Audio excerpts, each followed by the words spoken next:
औषधि बनाउँछौँ भन्दा नेपालमा बन्छ वैद्य जस्तै हो भन्ने हिसाबले वैद्यको औषधि बनाउने हिसाबले सोचिन्थ्यो यो औषधिलाई पनि ब्रिस्टलमा प्याकिङ हुन्छ भन्ने थाहा थिएन।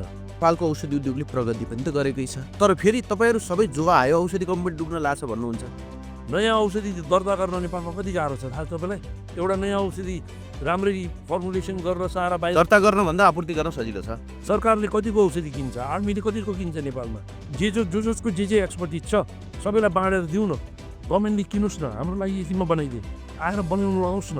सानोलाई पनि क्वालिटी छैन भन्नुहुन्न, फेरि कमाइम भन्ने एउटा यस्तो मानसिकता छ, हाम्रो गरिब मानसिकता भयो क्या देश। व्यापार नगर्ने, व्यापार गर्न नेपालमा पाइन्न भनिदिनु पर्यो। आजको राज्यको नीति चाहिँ उद्योग मैत्री छैन, उद्योगी मैत्री छैन, व्यवसायी मैत्री छैन। पैसा कमाउने मान्छेहरूलाई यो व्यवस्थाले गलत नजरले देखिन्छ, कालो बजारीका नजरले हेरिन्छ भन्नुहुन्छ। सबभन्दा पहिला जान्नु पर्यो कि हामी व्यापारीहरू कोही पनि इन्डस्ट्री खोलेको हामीले दान गर्न खोल्या होइनौँ, तर हामीले अन्याय गर्न पनि खोल्या होइनौँ, हामीले लुट्नु पनि खोल्या होइनौँ, हामीले व्यापार गर्न खोज्यौँ। म बसेको हिसाबले अहिले हामीले फ्याक्ट्रीमा थपौँ भन्दाखेरि 1 अरबभन्दा बढी लाग्छ थप्नलाई मात्रै।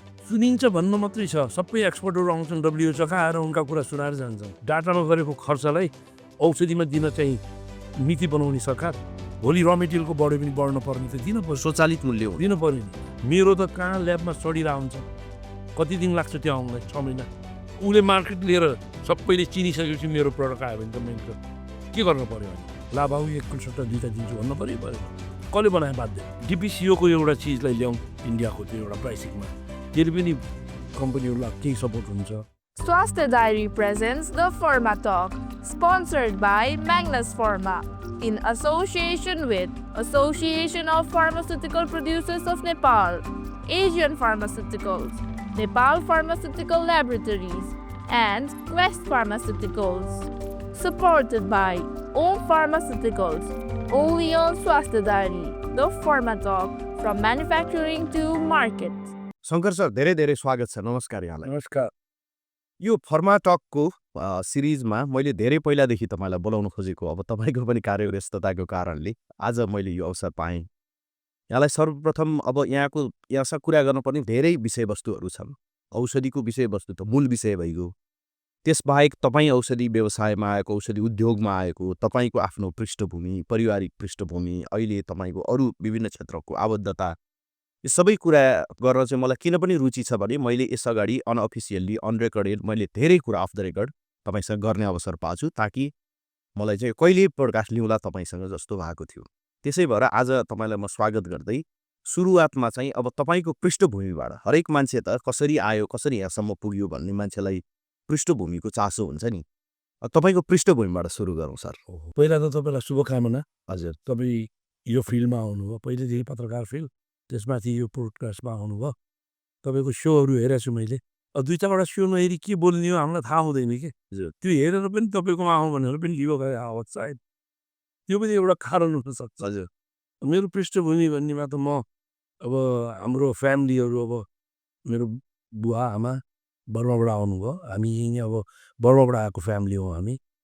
बर्मामा नेपालीहरूको 100औं वर्षदेखि गएको जय पृथ्वीनारायण शाह, जय पृथ्वीनारायण शाह कि जय पृथ्वीनारायण, उहाँको टाइममा गएको हो। त्यो आर्मी सेकेन्ड ग्रेडभन्दा पनि फर्स्ट ग्रेडभन्दा पनि पहिलाको मान्छेहरू गइराख्यो अब बर्मामा, त्यही ग्रुपमा इन्डिया हुँदै इन्डिया हुँदै हाम्रो फादरहरू, हाम्रो ग्रान्डफादरहरू त अब त्यति बेला पाहाडमा काम कम थियो। 52 भनेपछि पुजारीको खानदानहरू, ग्रान्डफादरहरू। हजुर, अनि ब्रिटिस गोर्खामा चाहिँ ब्रिटिसहरूले पुजारीहरू 52 राख्ने चलन थियो। त्यहाँ गएपछि त सुन पाइहाल्छ। त्यति बेला हामी पनि बच्चा हुँदाखेरि पनि सुन्थ्यौँ, तर हाम्रो टाइममा होइन, यो अझ पहिला हो, बुवाहरू पनि बच्चा हुँदाको टाइमको कुरा हो।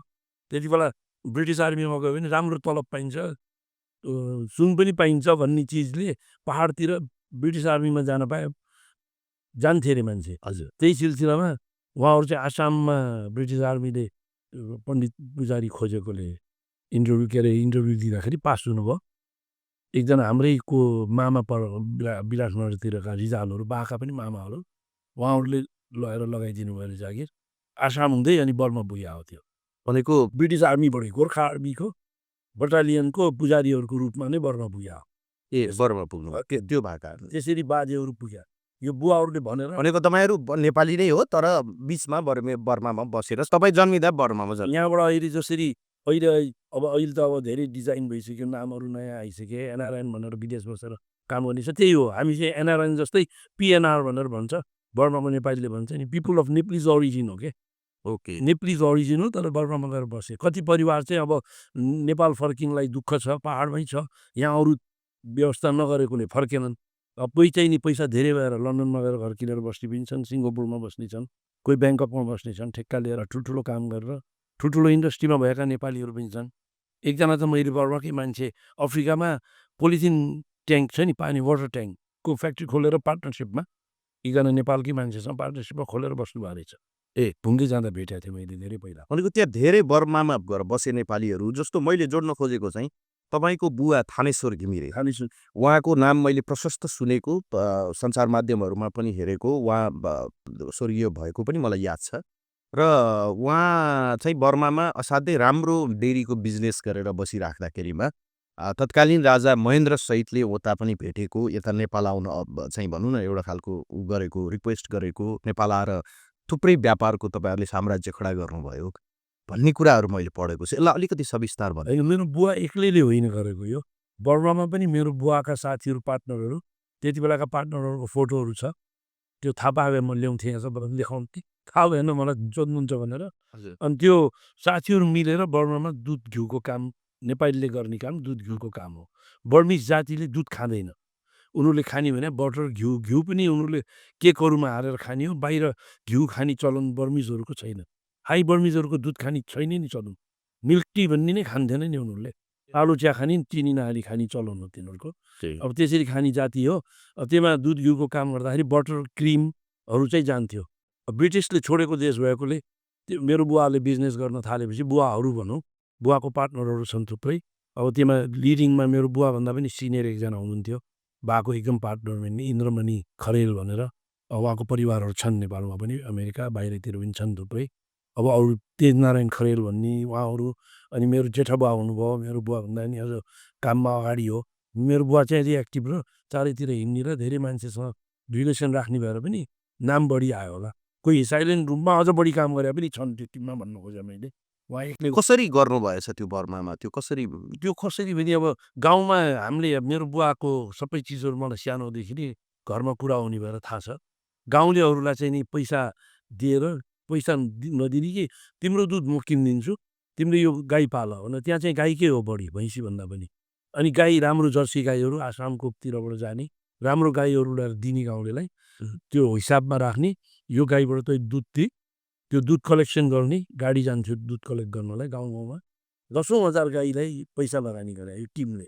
भनेको उद्यमी पनि निर्माण गरे उद्यमशीलता ल्याउने पनि त्यो गाडीमा गएर ल्याउने पनि त्यो बुवाहरूकै व्यापारले ल्याएर कलेक्ट गरेर अनि त्यसलाई मेसिनले क्रिम बनाउने, सेपरेटर क्रिम सेपरेटर भन्ने मेसिन हुन्छ सिम्पल। अहिले त्यो इलेक्ट्रिक सानो पनि आइसक्यो, मान्छेले यसरी घुमाएर माथि दुध हाल्यो, त्यसपछि एकतिरबाट क्रिम आउँछ, त्यसको तर हो नि त्यो क्रिम त त्यो आउँछ, अर्कोतिरबाट त्यो अहिले खाने दुध छ नि जुन फ्याट फ्री फ्याट फ्री त्यो चाहिँ नि अर्कोतिरबाट आउँथ्यो, त्यो चाहिँ खोलामा बगाइन्थ्यो अरे। हेर्नु त्यो कसैले खान्छ, त्यो गाईको बाच्छालाई पनि दिन हुन्थेन। दुधै नखाने बर्मेलले भनेपछि त दुध नखाने बर्मेलले नेपालीले पनि यति धेरै दुध हुन्थ्यो कि त्यो खानु पर्ने नै थिएन। अहिले आएर हेल्थ कन्सियस भएर त्यो दुध सबभन्दा राम्रो भयो फ्याटभन्दा। त्यो बेला त कामै नलाग्ने त्यो बेलामा त त्यो दुध त गाईको बच्चाहरूलाई दियो भने बच्चाहरू नै हेल्थी हुन्थेन भनेर दिँदै दिन्थेन अरे। गएर त्यो अब फेरि पाप लाग्छ नागेर जानुहुन्न भन्ने पनि चलन थियो अरे। अनि खोलाको छेउमा लगेर खोलामा हालिदिने अथवा त्यो जमिनमा हालेर अनि ढाक्नुपर्ने, एकदमै गनाउँथ्यो अरे त्यो। त्यो कहानीहरू त्यसरी सुनिन्छ हामी। भनेको अनि कसरी उहाँहरू त्यो त्यत्रो व्यापारको एउटा खालको भनौँ न व्यापार निर्माण गरेर पछाडि तपाईँ नेपालको छैन, सुरुमा त उहाँहरू सबै बाजेहरू पुजारी हुनुभयो। पुजारी भने त एकजनाले काम पायो, अरूले पाएनन् होला। पछि गएर अब वार भयो, वारको टाइममा गाउँघरमा बस्न गाह्रो भयो, गाउँघरमा बस्न आफूलाई गाह्रो भयो। पैसा कमाएपछि त्यहाँ पनि अब त्यस्तै मान्छेहरू अब एट्याक गर्न आउनेहरू, डिस्टर्ब गर्न आउनेहरू भएपछि सहर बस्नु पर्यो। सहर बस्दा के गरेर बस्ने त भन्दाखेरि व्यापारमा लाग्ने भनेर यो टिमहरू मिलेर 16 ठाउँमा पसल राख्नुभएको रहेछ बर्माको सबै ठाउँमा। 16 ठाउँमा डिस्ट्रिब्युट हुने थियो हाम्रो। अनि नेपालीहरूले स्ट्रबेरी खेती गर्थ्यो, गाडीका गाडी स्ट्रबेरी निक्लिन्थ्यो। हजुर त्यो पनि यो दुध क्रिम बेच्ने ठाउँमा स्ट्रबेरीको पनि काम जोडिएछ त्यसपछि। ए त्यो होल रेङ्गुनसम्म मिम्यो भन्ने ठाउँ भनौँ न यहाँबाट विराटनगर जस्तो हो भने अब त्यो चाहिँ नि अलि हिल स्टेसन हो उल्टो दिशामा। अनि यो रेङ्गुन भन्ने ठाउँ चाहिँ क्यापिटल हो। त्यहाँ त्यो मिम्योबाट आउँथ्यो। त्यो ट्रकमा चढाएर एक दिन ल्याएर आउने ट्रेनमा पठाउने त्यसरी आउँथ्यो त्यहाँ। त्यसरी व्यापार गर्दै सुरु गर्नुभयो। अनि पछि गएर अनि बर्मामा हुँदाखेरि मोटर पार्ट्सको काम पनि थियो त्यति बेला। बस पनि ट्रकहरू पनि राख्नु भएको थियो अरे। ट्रकहरू पनि थियो। टायरहरूको बिजनेस त्यति बेला नै टायरको कुन चाहिँ टायर हो डनलप हो कि कुन चाहिँको बर्माको एउटा क्षेत्रको एजेन्सी हाम्रो ग्रुपसँगै रहेछ त्यो। ए हजुर त्यति बेलै भनौँ न। भनेपछि थुप्रै एक्सप्लोर गर्नुभएको रहेछ त्यति business। बेला सबै त्यो टिम थियो नि त त्यो डिफ्रेन्ट हेर्ने। त्यसको मेन दौडेर हेर्नेमा मेरो बुवा पनि लिडर थियो। त्यो हेर्नेमा चाहिँ अब सम्हाल्नेमा अरू गर्नेमा अरू भए पनि त्यसरी गर्दै गरेर मेरो बुवा चाहिँ गाडी लिएर सबै ठाउँमा हिँड्नु पर्ने भएर धेरै मान्छे चिने धेरै एक्सपोजर पाउनु भयो उहाँले। त्यो हो त्यसरी बढ्नुभयो। पछाडि नेपाल फर्किने मेसो कसरी भएछ त्यो? होइन त्यो त्यति बेला त्यहाँबाट बर्मामा बिस्तारै अब पैसा कमाउँदै गएपछि आफ्नो देशमा केही गर्नुपर्छ भन्ने सोचहरू सबै नेपालीहरूको भएर कुनै बाटोबाट त्यति बेला अब यो ब्याङ्क सिस्टम यो थिएन। अब सुन किन्यो सुन ल्यायो। अब स्टोन किन्यो स्टोन ल्याएर बेच्यो। कलर स्टोन त बर्मा ब्लिडिङ हो। अब त्यो त्यति बेला इलिगल भन्ने पनि खासै त्यस्तो थिएन होला सब जस्तो लाग्छ मलाई। किनभने सम्पत्ति सार्नलाई अब सुन ल्याएर यहाँ बेच्ने मलेसियाबाट आउने सिङ्गापुरबाट आउने नेपाली बर्माबाट आउने त्यही त गर्थे पहिला। त्यसरी नै आएर अनि यहाँ जग्गा जमिन किने पहिला त। त्यसरी किन्दाखेरि अनि बाहरू बुटोल आउनुभयो। बाहुर आएर बुटोलमा गुल्मी धुर्कोट हाम्रो पाहाड घर हो। हजुर। धुर्कोट गुल्मीको हर्रे भन्मने गाउँ पञ्चायतबाट बाजेहरू जानुभयो। पछि त्यसैको ट्र्याकमा आउनु पऱ्यो भन बिगुरपट्टितिर बस। कोही विराटनगरबाट आउने हाम्रै पार्टनरहरू विराटनगरमा गएर बस्यो। उनीहरू उतातिरबाट बाजी त्यताबाट झरेका त्यसरी कोही महेन्द्रनगर गएर बसे। उनीहरू डोटीतिरको रहेछन्। इमिडिएट सिटीमा बसे। आफ्नो नजिकको आफ्नो मान्छे पाहाडबाट झर हजुर भेट्ने ठाउँमा आयो। अनि बुटोलमा पसल खोलेर बस्यो हामी। बुटोलमा अनि किराना पसल कपडा पसल के राख्नु भएको रहेछ। मेरो बुवा आउनुभन्दा पहिला एक दुईजना पार्टनर अनि बुवाले त्यो अहिले भएन ठुलै रूपमा गर्नुपर्छ भनेर वारी सरेर बुटोल भने पारी थियो क्या खसौदी पारी थियो बुटोल वारी थियो। अनि वारी सारेर अनि बसहरू चलाउँ हामी बर्मामा चलाएको चिज भनेर अनि त्यति बेला लुम्बिनी बस सेवा भनेर ए हजुर त्यो टिमले हजुर लुम्बिनी बस सेवा भन्ने चलाइयो। हजुर त्यति बेला लुम्बिनी बसको चावडा बस पहिला आएको भन्नुहुन्छ। हजुर एउटा बस त मेरो बुवाले नै नेपालमा चेसिस यहीँ बेच्थ्यो। काठमाडौँ मोटर कम्पनी भन्ने थियो त्यसले त्यहाँबाट किनेर जालन्धर चलाएर लगेर त्यो चेसिस भन्ने खाली हुन्छ नि ल एसेम्बल गर्ने एसेम्बल होइन बडी बनाउने चाहिँ उहाँ थियो यहाँ थिएन। ए त्यो गाडीको फ्रेम शुद्धको चक्का भएको त्यो चलाएर यहाँबाट जालन्धरसम्म चावडा गाडी 4 जना साथी भएर 5-7 जना ड्राइभर चलाउन मिल्नेहरू सधैँ गएर बनाएर ल्याएको कहानीहरू छन् फोटाहरू छन् कता कता तिनी। त्यसरी धेरै दुःख गरे अब आउने पनि इच्छा भए पनि त्यति बेला उहाँ राम्रो थियो। गाडी घोडा पहिल्यै थियो। आउने बित्तिकै बर्माबाट आउने बित्तिकै भैरवमा भनौँ न अब जिप सिप किनेर बस्या बाहरू ल्यान्ड रोभर दिल्ली गएर ल्यान्ड रोभर किनेर ल्यायो त्यति बेला कस्तो। भनेपछि तपाईँहरू त बच्चा बालखादेखि ल्यान्ड रोभर चढेर होइन ल्यान्ड रोभर भने किन ल्यान्ड रोभरमा आँखा भयो भने बर्मामा ल्यान्ड रोभर ब्रिटिसहरूको छोडेको ठाउँ भयो नि त। विलिस जिप कि त ल्यान्ड रोभर थियो। हजुर अरू त थिएन त्यहाँ टोयोटाहरू सायद थिएन होला। हजुर अनि ल्यान्ड रोभरमै आएर जाने चलाउने त्यो गर्ने भएर धुलो नपस्ने रसियन जिप किन्न खोज्नु भएको रहेछ। त्यति बेला रसियन जिपको चलन थियो। धेरै बच्चाहरूलाई थाहा पनि छैन धेरै अलि एजेडलाई थाहा छ। रसियाबाट आएको रसियन जिप बहुत बलियो जिप थियो। त्यसमा धुलो पस्ने थियो कपडाको टेन्ट थियो। ल्यान्ड रोभरमा धुलो नपस्ने भनेर ल्याएर राख्नुभयो। त्यसको त कहानी नै छ नि जिपको। त्यो जिप भैरवमा राखेपछि त हल्लै भयो कि त्यहाँ नेताजीहरू कोही गए काठमाडौँबाट ठुल्ठुला मान्छे दरबारका मान्छे गयो भने त्यहाँ जिप छ धुलो नपस्ने माग्नु पऱ्यो भनेर मेरो बुवाले आफै चलाउनुहुन्थ्यो आफै लगेर पुऱ्याउनुहुन्थ्यो धेरै ठाउँमा। त्यस्तै त्यसले पनि एउटा त्यो त हुने नै भयो पहिले। अब हाम्रै पालासम्म त एउटा घरमा टिभी हुँदा टोलै जम्मा भएर टिभी हेर्थ्यो भने त्यो त ल्यान्ड रोभर जस्तो गाडी हुने भन्ने कुरा त त्यो ठुलै कुरा भयो। बाटै थिएन नि त्यति बेला इन्डियाबाट काठमाडौँ आउनु पर्थ्यो। हजुर भैरवाबाट हामी काठमाडौँ पढ्यौँ। हजुर त्यसपछि भैरवाबाट त्यो हिसाबले मेरो बुवाहरूको चाहिँ बिजनेस नेपाल सर्या हो। जस तपाईँ आज यो समयमा अब धेरै जस्तो मान्छे त अब फर्स्ट जेनेरेसन बिजनेस पर्सन जस्तो हुन्छ। तपाईँ सेकेन्ड जेनेरेसन बिजनेस पर्सन त्यो हुँदाखेरिमा चाहिँ मैले अब हामी औषधिको प्रसङ्गमा पनि छिर्छौँ अरू पनि आउँछ। यो फर्स्ट जेनेरेसन बिजनेस पर्सन हुनु र सेकेन्ड जेनेरेसन बिजनेस पर्सन हुनुमा के फरक हुँदैछ सर? के भन्नु त मैले केही न केही हामीले बाटो देख्यौँ कि अलिक बढी किन बुवाहरूसँग हिँड्यौँ नि कसरी सिम्पल चिजै भन्यो भने पनि केही कामको लागि एप्लिकेसन लेख्न पऱ्यो पनि बुवाहरूले हामीलाई लेख्छ भनेर सिकाउनुहुन्थ्यो नि हामी लेख्थ्यौँ नि त होइन श्रीमान फल्ना फल्ना यसो होइन विषय यसो महोदय त्यो सब लेख्न त सिक्यो नि सर स्ट्रक्चर जहिले कैयौँ बच्चाहरूलाई त्यो लेख्न आउँदैन त्यो लेख्नै आउँदैन नेपालीमा एप्लिकेसन लेख्न आउँदैन होइन त्यो त्यो कारणले गर्दा के हुँदो रहेछ नि एक्सपर्टले लेखे पनि हामीले सच्याउन जान्ने पनि भइसक्यो क्या प्र्याक्टिकल्ली पढ्न त म पनि बिकम गरेर बसेँ काममा लागेँ तर पनि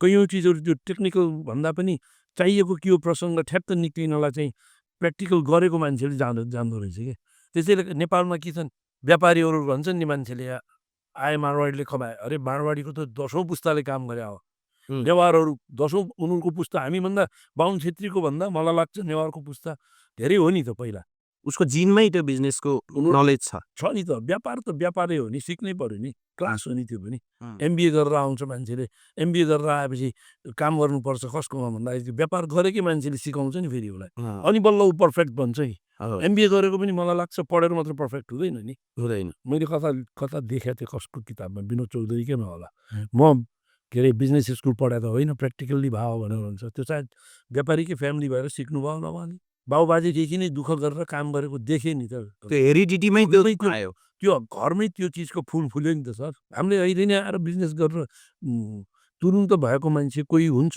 सक्सेसफुल्ली हुन्छ कोही छन् नाम लिने भने पनि नाम छन् अब हाम्रो होइन एनसेलवालाहरू कति छिटो अगाडि बढे नेपाली नेवार फ्यामिली हो हाम्रो होइन उहाँहरू राम्रो भयो त्यो राम्रो कुरा हो तर सबै त्यसरी जान सक्दैन क्लिक गर्दैन सबै तर मिहिनेत गरेर बिस्तारै आएको बेस काठमाडौँमा थुप्रै पुरानो व्यापारीहरूको छ नि त्यो चिजहरू लेगेसीहरू जस्तो तपाईँहरू चाहिँ त्यसपछि यहाँ बुटोलमा भैरवामा जसरी तपाईँहरूको हामी यहाँ आएपछि हामी सानै थियौँ स्कुल पढ्यौँ आन्धकुटीमा भर्ना गर्नुभयो भिक्षु अमृतानन्द भने तपाईँलाई थाहा छ कि छैन आन्धकुटी बिहारको फाउन्डर भिक्षुहरूको ठुलो गुरु मतलब उहाँ हो उहाँ चाहिँ बर्मा घुम्न जाँदा मेरो बुवाले घरमा बोलाएर खाना खिलाउनु भएको रहेछ नेपालको ठुलो भिक्षु भनेर घरमा उहाँको छोरी अहिले पनि हुनुहुन्छ बिमला मास्के भन्ने अनि उहाँ छोरी लिएर जानुभएको थियो अरे हाम्रो घरमा खाना खानुभयो बसेर खाएपछि अनि हामी नेपाल आउनु छ नेपाल बच्चाहरू सबै नभए यहीँका बिहा गरेर बिग्रिन्छन् पहिला हाम्रो जेनेरेसनले त नेपाली बिहा गरेर यिनीहरू त फेरि अब हाम्रो अस्तित्व हराउला नेपालीको नेपाल आउने हो भनेर बुवाले बुढा गर्दाखेरि मेरो स्कुल छ भिक्षु बौद्धिस्ट स्कुल बुद्ध पनि ट्रेनिङ मतलब हुन्छ यताउता भनेपछि ल त्यही स्कुलमा पढाउने भनेर यहाँ आएर आन्धकुटीमा भर्ना गर्नुभयो हामीलाई 4 जना दाजुभाइ 3 भाइको मेरो 2 भाइ माइलो बुवाको 1 भाइ र जेठो बुवाको 1 भाइ आन्धकुटीमा भर्ना भयो फर्स्टमै त्यहीँ पढ्यौँ हामी हस्टेलमा भैरवामा पढिरहेको थियौँ 2-4 क्लास कतिमा 3 क्लास भैरवामा पढेपछि यहाँ आएर फेरि 1 क्लासदेखि सुरु गरेँ मलाई हेर्नु न छैन होइन यो स्कुल राम्रो छ यहीँ पढ्ने त्यो क्लास छोड भनेर यहाँ ल्याएको राखियो मेरो भैरवाका साथीहरू 2-3 क्लास अहिले भेट्छु म उनीहरू 2-3 क्लासमा हुन्छ सिनियर भए पढाइ पछि तपाईँले बिकमसम्म गर्नुभयो अघि भन्नुभयो होइन अब त्यसपछि त्यो व्यापार चाहिँ बिकम गर्दा गर्दै लाग्यो व्यापारको तपाईँहरूले जुन अब जस्तो औषधि अब आज हामी तपाईँ एउटा एसियन फार्मास्युटिकलमा आबद्ध हुनुहुन्छ जुन नेपालको एउटा लिडिङ कम्पनी हो र त्यो लिडिङ कम्पनीमा तपाईँ आज आउँदै गर्दा त एकैचोटि त तपाईँ यहाँ आउनु भएको त होइन तपाईँ पासमा बस्यौँ हो के गर्नुभयो कसरी यहाँसम्म आइपुग्नुभयो हाम्रो त्यसपछि के भयो भने भैरवामा पसलको त जुन कुरा भयो पार्टनरसिपको त्यो धेरै छिटो नै हरायो बस आयो बस आएपछि अनि लुम्बिनी बस भनेर काठमाडौँ के अरे भैरवाबाट पोखरा चल्ने बस पहिलोमा यातायात बस भन्ने एउटा ग्रुपको थियो लुम्बिनी बस भन्ने अर्को ग्रुपको थियो अनि एनपिएमएस भनेर सरदारहरूको थियो तर पनि लिडिङमा यातायातभन्दा पनि लुम्बिनी अगाडि नै थियो धेरै बस थियो कि अनि एनपिएमएस भन्ने सरदारहरूको चाहिँ उनीहरूको सबै सरदारले किने बसको एउटै नाम राख्ने भएर उनीहरूका पनि ड्रप बस टन्न थिए त्यति बेला नै मलाई याद छ तपाईँको बसहरू नै हाम्रो लुम्बिनी बस 22-23वटासम्म थिए भैरवाबाट पोखरासम्म जान्थ्यो त्यो नारायणघाट त बाटै थिएन त्यहाँसम्म जान्थ्यो आउँथ्यो त्यो बाटो बनि पनि सकेको थिएन पोखराको सुरुमा त्यसपछि लुम्बिनी बस आयो लुम्बिनी बस आएपछि अब ठुलो फ्यामिली हुँदै गयो त्यो पार्टनरहरू छुट्टिएर आफ्नो गए कसैले त्यही बसहरू 4वटा लिएर आफू पार्टनरसिप गरे कोही के गरे हाम्रो टिमले चाहिँ मोटर पार्ट्सको पसल खोल्यो अनि देशभक्त बस भनेर अर्को खोल्यौँ देशभक्त बस भनेर खोल्यौँ ट्रक पनि दुर्गादेवी नमो लेखेको ट्रक निकै फेमस भएको थियो कि त्यो दुर्गादेवी नमो लेखिदिनु भयो कि मेरो बुवाले यो रिपोर्टमा यो अरूले चाहिँ नि के लेख्थ्यो अब त्यो लेखिदिनु भयो त्यो पनि फेमस भयो कि फ्याक्ट्री हो धेरैले त्यो बसबाट चिन्थ्यो कि दुर्गादेवी नुहाउनु हजुर 17-18वटा बस हजुर 22-23वटा ट्रक एक बस चाहिँ ट्रक कम हो क्या सायद 10-20 भनौँ न 15-17वटा ट्रक बस त्यसरी हाम्रो ट्रान्सपोर्ट चल्यो पार्टनरसिपमा नट ओन्ली हाम्रो फ्यामिली हाम्रो 3टा दाजुभाइको फ्यामिली त भइहाल्यो प्लस हाम्रो आफन्तहरू ज्वाइँ जेठान कजन सबै पार्टनरसिप भएर हजुर अनि त्यो पोखरा काठमाडौँ नाइट बस पनि देशभक्त पनि सुरुमा चल्नेमा देशभक्त बस पनि हो मोरङ पशुपति भन्ने विराटनगर हाम्रै साथीभाइहरूको हजुर उहाँहरूको अनि हाम्रो सँगसँगै जस्तो हो हजुर कम्पिटिसन चलाएको थियो त्यति बेला पहिला लाइसेन्स हामी लिउँ भनेर हजुर त लिने बेला उसै लिएको पहिला चाहिँ तर पनि सँगसँगै चल्या यो भनेको यो कति सालको कुरा हो ठ्याक्कै यो मलाई त यो साह्रै याद भएन भनेको पञ्चायतकालतिर पञ्चायत खालै हो पञ्चायत खालै हो त्यो त धेरै पहिला हो पञ्चायत खालमै हो त्यही 30को दशकतिर यी सबै कुराहरू 30को पहिले हो हजुर 20-30को दशक पहिले हो हामी कलेजमा भर्खर जान्थ्यौँ कलेजभन्दा बढी बस हेर्नु पर्थ्यो कि बस पार्कमा गएर ए अब बसलाई छुटाउनु पर्यो त्यो कति प्यासेन्जर बस साउजीको छोरा भनेर तपाईँलाई अलिकति छुट्टै फिल हुँदै हुन्थेन हामी भन्दैनौँ त्यहाँ स्कुलमा जाँदाखेरि के स्कुलमा थाहा पनि थिएन होला कतिलाई भन्दैनौँ हामी कलेजमा हामी भन्दैनौँ हजुर हामी बस्थ्यौँ तर एकचोटि थाहा भयो ए पिकनिकमा तेरो बस ल्याउनु पर्छ पैसा दिन्नौँ भनेर हाम्रो बसहरू खाली हुने नानी लिएर गयौँ हामी के अरे पिकनिकमा लैजान्थ्यो पैसा लाग्थेन थियो फ्रीमा लाग्थ्यो किन रोक्ने बस हो हजुर प्यारेन्ट्सलाई सोध्थ्यौँ जानु दिइहाल्थे हजुर नगरकोट जान्थ्यौँ अर्को प्रसङ्ग पनि आयो है अब बसको कुरा गर्दाखेरि नेपाल टेलिभिजन खुल्यो हजुर निज शाह दाई हामी त एकदम दाई भनेर सधैँ जान्थ्यौँ दाई चाहिँ रेस्पेक्टफुल्ली अहिले पनि राम्रो छ अनि टेलिफिल्म बनाउनु पर्यो भन्ने भएर मेरो साथी एकजना देवेन्द्रनाथ अधिकारी अनि हामी टेलिफिल्म बनाउँ भनेर लागेपछि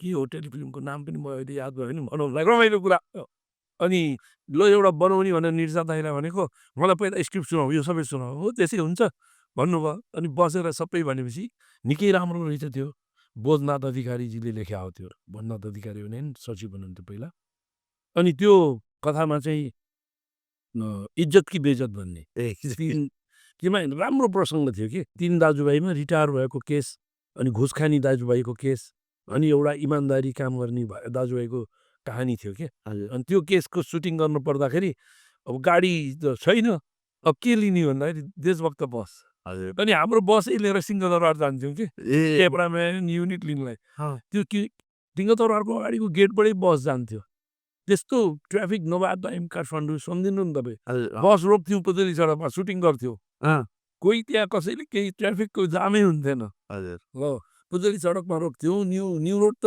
बिचमा गाडी रोकेर हामी जान्थ्यौँ हजुर गाडी नै हुन्थेन भनौँ न धेरै गाडी न्यु रोडमा रोक्दाखेरि अगाडि उहाँ बाटोदेखि अन्तिमसम्म 3टा 4वटा गाडी भन्दा हुन्थेन त्यति बेला चाहिँ ल्यान्ड रोभर पनि त्यहीँ रोकेर हामी आराधना फिल्म हेरेको याद छ बिचमा रोकेर हजुर त्यो बुट पलिस गर्ने ठाउँ छ नि पिपल पहिला भूगोल पार्कको यतापट्टिको त्यो पिपल बोर्ड त्यहाँ चाहिँ नि सबै नेताहरू भेट्ने ठाउँ हो त्यहाँनिर बुट पलिस गर्ने थियो गोल्छे सार्की भन्ने तपाईँले सांसद पनि हुनुभयो पछि उहाँले बुट पलिस गर्नुहुन्थ्यो हाम्रो फेभरेट मान्छे हो उहाँ किन भन्नु न हामी गाडी चोरेर लिएर हिँड्ने घरबाट आमा नहुँदा ल्यापटपबाट त्यहाँ रोक्ने उसको अगाडि 3 रुपियाँ दिएपछि बुट पलिस पनि हुन्थ्यो गाडी पनि धोइन्थ्यो हामी आराधना फिल्म हेरेर आउँदाखेरिको अझै याद छ मलाई प्रसङ्ग ओके पुलिसले केही पनि गर्थेन भनेको मतलब ट्राफिकै थिएन त्यो जमाना थियो कि भनेको उहाँले त्यो गाडी जुत्ता पोलिस उहाँको त्यहाँको लिडर जस्तो हुनुहुन्थ्यो त्यो सबै त्यो पलिस गर्नेहरूलाई हेल्प गर्ने यताउता गर्ने पानीको धारा झर्थ्यो त्यहाँ हजुर अहिले पनि छ कि मैले बिर्सेँ त्यो फोटो कन्सनतिर धारो चाहिँ छ कि छैन अनि त्यहाँ उहाँले अनि भाइ हो ल म गरिदिन्छु भन्ने अनि मेरो भाइ हो कि बढी उसँग अलि हेमखेम म त उहाँसँग त्यति धेरै हेमखेम भएन अनि भाइले चाहिँ आऊ भाइ के अरे आऊ दाइ भाइ के हो I don't know who you was young ल्याएर अनि तपाईँको अनि गाडी धुने उर्ने गर्ने 3 रुपियाँ 3.5 रुपियाँ हाम्रो त्यो 3जनाले उठाएर दिन्थ्यो एउटा खर्चबाट हजुर तँ पनि चढ्ने म पनि चढ्ने तैँले पनि दिनुपर्छ भन्ने दाइ भाइमा त्यो कहानी थियो अब यो तपाईँको योमा भन्न मिल्ने त्यो यो प्राइभेट चिज हो त्यो यो प्राइभेट यस्तो प्राइभेट भनि नै भएन नि अरूले पनि सम्झौँ आफ्नो बाल्यकाल हरेक मान्छेको आफ्ना कथाहरू हुन्छन् होइन अब खालि अरू कतिपयको कार्यकाल अब भनौँ न बाल्यकालमा चाहिँ अब तपाईँको चप्पलको पाङ्रा बनाएर गाडी कुदाउने हुन्छ तपाईँहरूले साँच्चीकैको गाडी कुदाउनुहोस् त्यति मात्रै फरक त्यसैले बुवाहरूको मेहनत र बर्मा अनि त्यो पनि राम्रो हो नि तपाईँहरू जस्तो त्यो क्यापिटल तपाईँहरूले त्यति बेला बर्माबाट यता लिएर आउनुभयो र यहाँनिर धेरै चिज सुरु त्यो त नरेन्द्र सरकारले जाँदाखेरि नै नेपालीहरू आउनुहोस् नेपालमा काम गर्नु पर्यो भनेर मेरो बुवालाई यसरी धब्बा दिँदाखेरि नै मेरो बुवा त प्रसन्न हुनुभयो अरे आउनुपर्छ नेपालमा भनेर त्यहाँ गएर त्यहाँ दुधको कामहरू हेरेर आउनुभयो उहाँले हाम्रो दुधको जुन थियो 10,000 भिसा भन्ने ब्रिटिस तौल हो भिसा भन्छ 1.25 कति हुन्छ किलो 10,000 त्यति थियो अरे भनेपछि 12,000 किलो जति बटरै त्यो दिन थियो अरे राजा महेन्द्रले हेर्दाखेरि प्रिजर्भ गरे कसरी गरे भनेर हेर्नुभयो अरे त्यो देखेपछि प्रसन्न भएर नेपालमा पनि त्यो गर्ने मान्छे चाहियो भनेर आयो भने सहयोग पाइन्छ भनेर यहाँ आउँदाखेरि त्यो काम गर्न नसकेपछि अनि एनआइडिसीलाई भनेर ट्रक किन्न एनआइडिसीलाई चाहिँ नि अब हामीसँग पैसा कम छ गाडी अलि धेरै चलाउन सक्छौँ भन्दा दरबारबाट पनि त्यति बेला सहयोग भएको थियो अरे यिनीहरू काम गर्ने मान्छेहरू लगानी गर्ने बेटर ठाउँ पनि हो भनेर इन्डाइरेक्टली खबर गएकोले पनि हामीलाई सहुलियत पाइएको थियो भन्ने बुवाले भन्नुहुन्थ्यो एनिवे अब तपाईँ मलाई लाग्छ तपाईँहरूको यो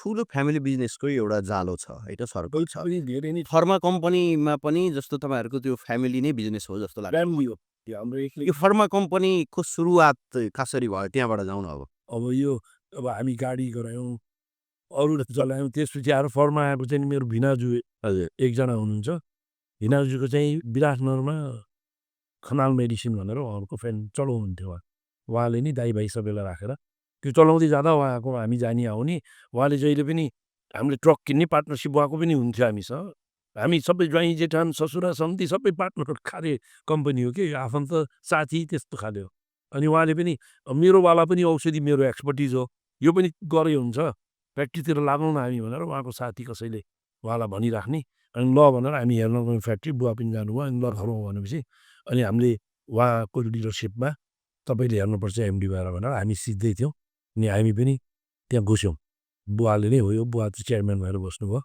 त्यसरी अनि फ्याक्ट्री खोल्या हो खोल्दाखेरि 34 कति साल आज 28-29 वर्ष भयो खोलेको भने 54 सालतिर 54 सालतिर 54-55मा हाम्रो खोल्यो खोलेपछि अनि बढाउँदै गयौँ त्यसैलाई नै बढायौँ कमाइको हिस्सा बढी त्यसैमा राख्ने भनेर हामी त्यसैलाई ठुलो बनाउँदै गयौँ अहिले आएर नेपालमा कुनै प्रडक्टको हिसाबले भने कुनैमा हामी लिडिङ होला तर 4-5वटा कम्पनीमा हामी पनि पर्छौँ एसियनको ठुलो विरासत अहिले निर्माण गरिसकेको छ एसियनले होइन अनि धेरै ठाउँमा अब धेरैवटा ब्रान्डहरू लिडिङ अब जस्तो मान्छेले ग्यास्ट्रिक भयो भने एसियन सम्झिन्छ प्यान्टअप पनि त्यो एसियन सम्झिन्छ होइन अब तपाईँहरूले यो भनौँ न यो मानसिक रोग सम्बन्धी पनि धेरै औषधि नेपालमा मानसिक रोग सम्बन्धी औषधि पहिलो ल्याउने हामी नै हौँ एउटा दुईवटा प्रडक्ट ल्याएर त अरूले पनि आयो एक दुईवटा हामीले फुल रेन्जमै लिएर आयौँ मानसिक रोगको अनि ग्यास्ट्रोइन्ट्रोलोजिकल यो ग्यास्ट्रिकमा चाहिँ हामी नै धेरै लिड गरेर आएको हामी नै हो त्यति बेला त्यसमै त्यो नै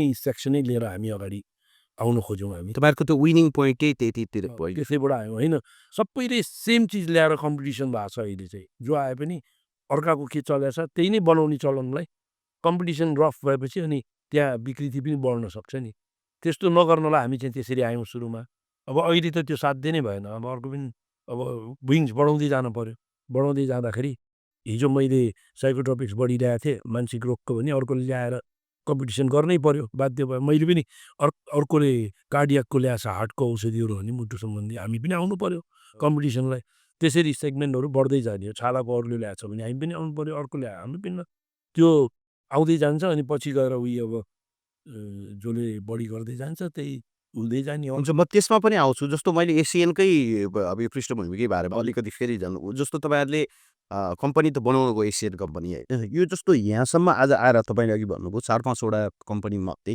टप 5 कम्पनीमा हामी पर्छौँ भन्नुभयो त्यो चिज त देखिएकै छ नेपाली कम्पनीहरूमा त्यो सेलिङका हिसाबले पनि सबै ब्रान्डका हिसाबले पनि त्यो छँदै नै छ यो चिज चाहिँ बन्नलाई के गर्नु हो तपाईँहरूले यो चिज बन्नलाई हामीले सबभन्दा पहिला त हामीले भिजिट गऱ्यौँ इन्डियाको अनि फ्याक्ट्रीहरू भिजिट गऱ्यौँ धेरै खर्च लाग्ने रहेछ त्यति बेला हामीले हाम्रो सोचबाट हिँड्दाखेरि त 20-30 करोड त्यति बेलै लगाउनु पर्ने देखियो त्यो हामीलाई पनि गाह्रो डर रिस्क लाग्यो हामीलाई त्यसैले हामीले पटअप गरेर अलिकति सानोमा जाम भन्यौँ एक दुईवटा फ्याक्ट्री पनि हेऱ्यौँ बिक्रीमा पनि थिए अब अहिले नाम लिँदा राम्रो हुँदैन हामीले गएर हेर्दा त्यो फ्याक्ट्रीको कन्डिसन हेर्दाखेरि त्यहाँको औषधि कसरी हामीले खाइन्छ होला भन्ने जस्तो भएको थियो। उम्, अनि हामीले त्यो किन दिने, हामीसँग कन्ट्याक्ट छ, रिलेसन छ, हाम्रो पहिल्यैदेखिको हाम्रो बुवाहरूको इन्डियामा चिन्जान, इन्डियाको औषधि फ्याक्ट्रीवालासँग चिन्जान, गएर हेरौँ भन्ने कुरा हुँदाखेरि राम्रो फ्याक्ट्री बनाउनुलाई मिनिमम पनि डिजाइन र यो गर्दा पनि 10-12 करोडले पनि खुल्न गाह्रो त्यति बेला।